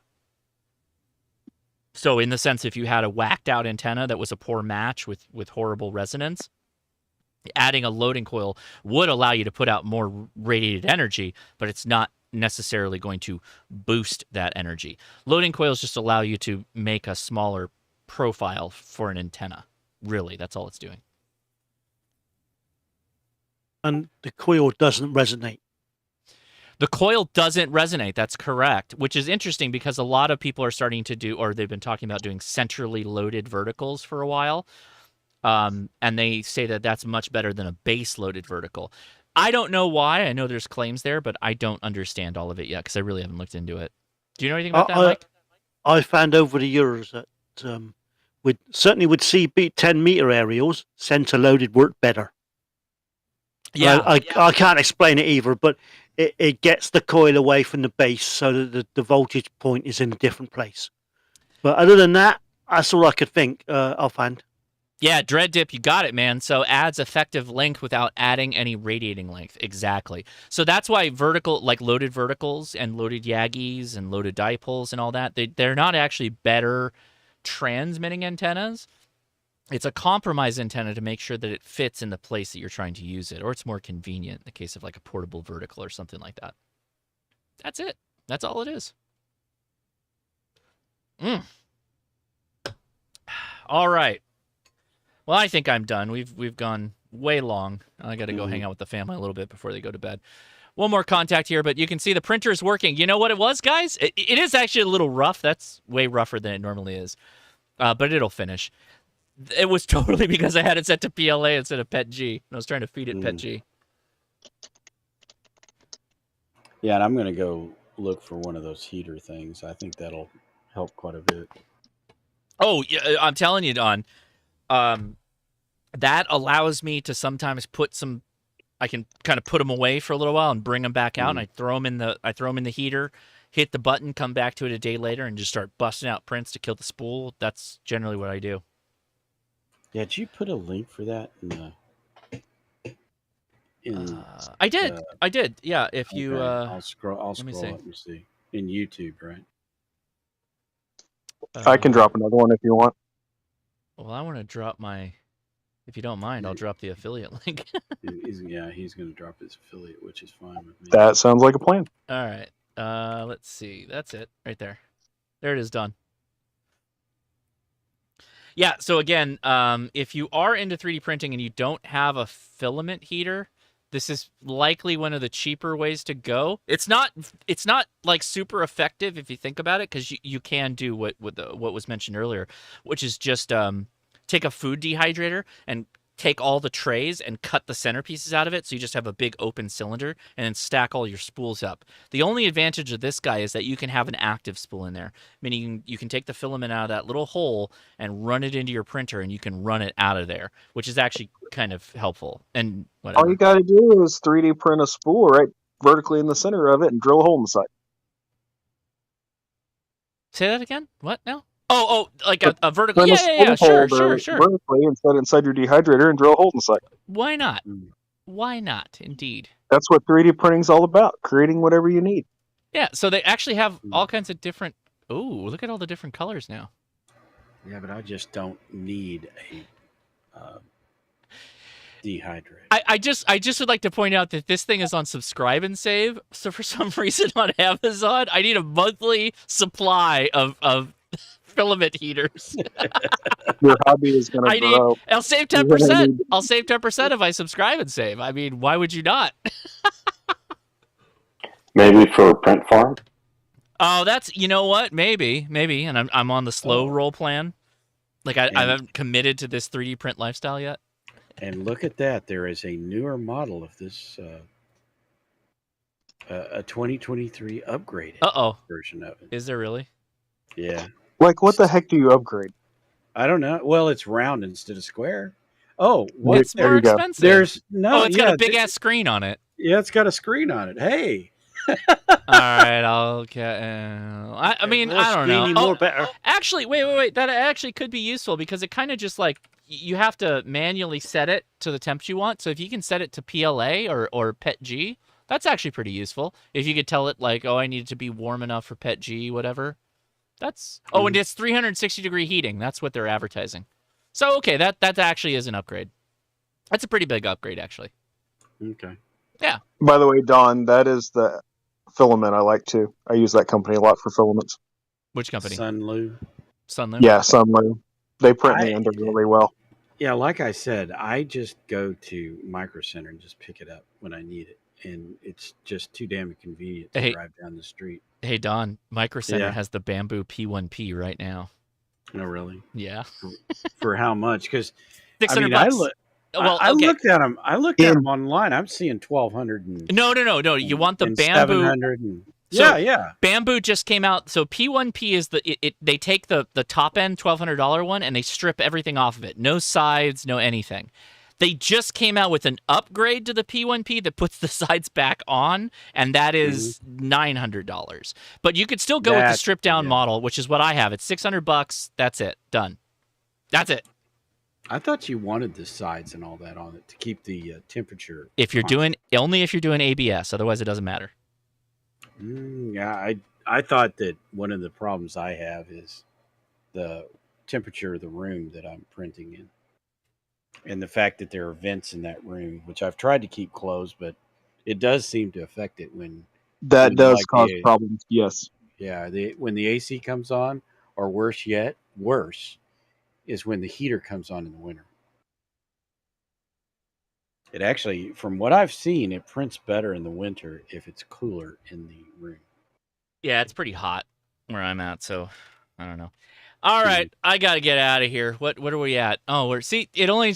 By the way, the Bamboo is going to print faster than a lot of other printers too. Yeah, so that whole print was less than 50 minutes, I think. Have you looked at any of the Delta ones? I had a Delta for a while. Did you like it? I mean, they're a pain to align. Yeah. You know Jim FVP Labs, right? I do, yeah. Yeah, he hates, quote, bed slingers. Bed slingers are the ones that shoot them back and forth. That's like a Prusa. Prusa's a bed slinger. It's the ones that move the bed back and forth, right? Yeah. So the P1P is not a do that too. Yeah, the Prusa, or sorry, the Bamboo P1P is not a bed slinger. It's just simply elevation. That's it. Deltas though are 3-axis, so they have 3 arms. It's a big triangle, right? It's like a cylinder of triangle. And the arms go up and down, and that's what gives you the pivoting head that moves around.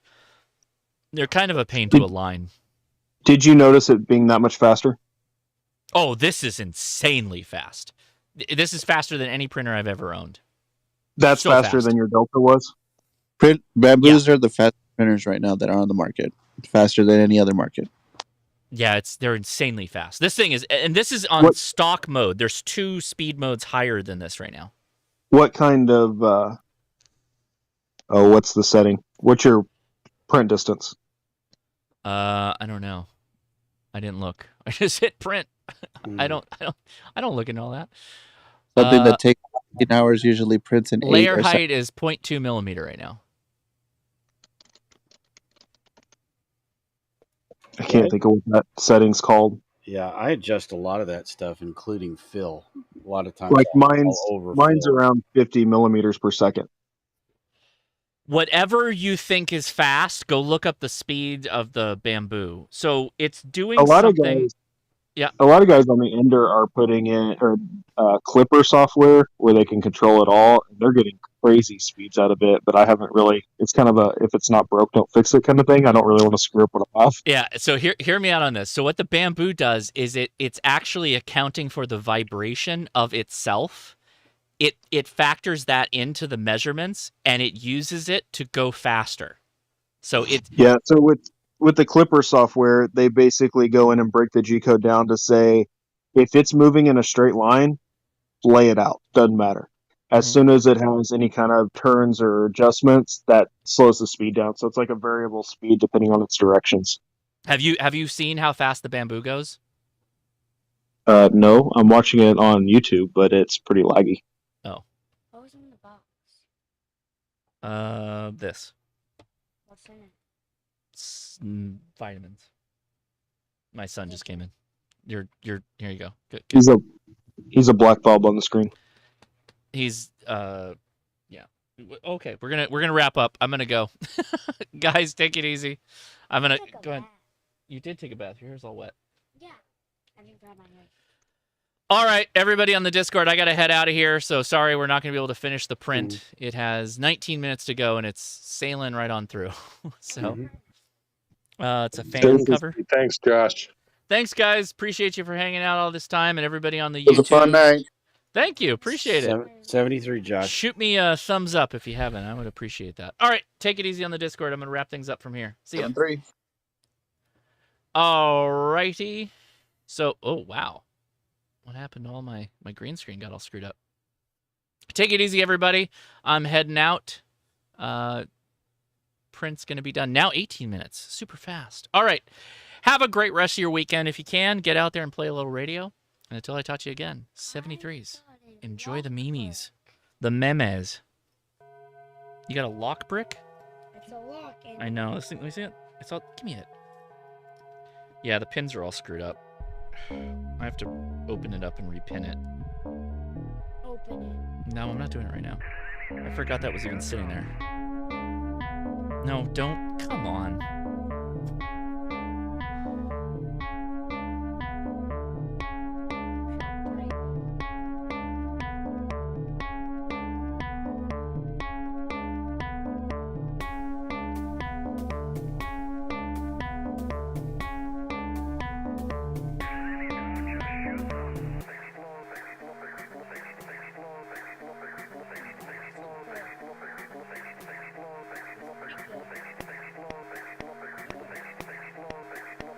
No, God, stop. Keep touching everything. We're good. We're wrapping up. Good night, everybody. See ya. Stop touching. Stop. You're touching like all the radios and stuff. I want all the things. Good night, everybody.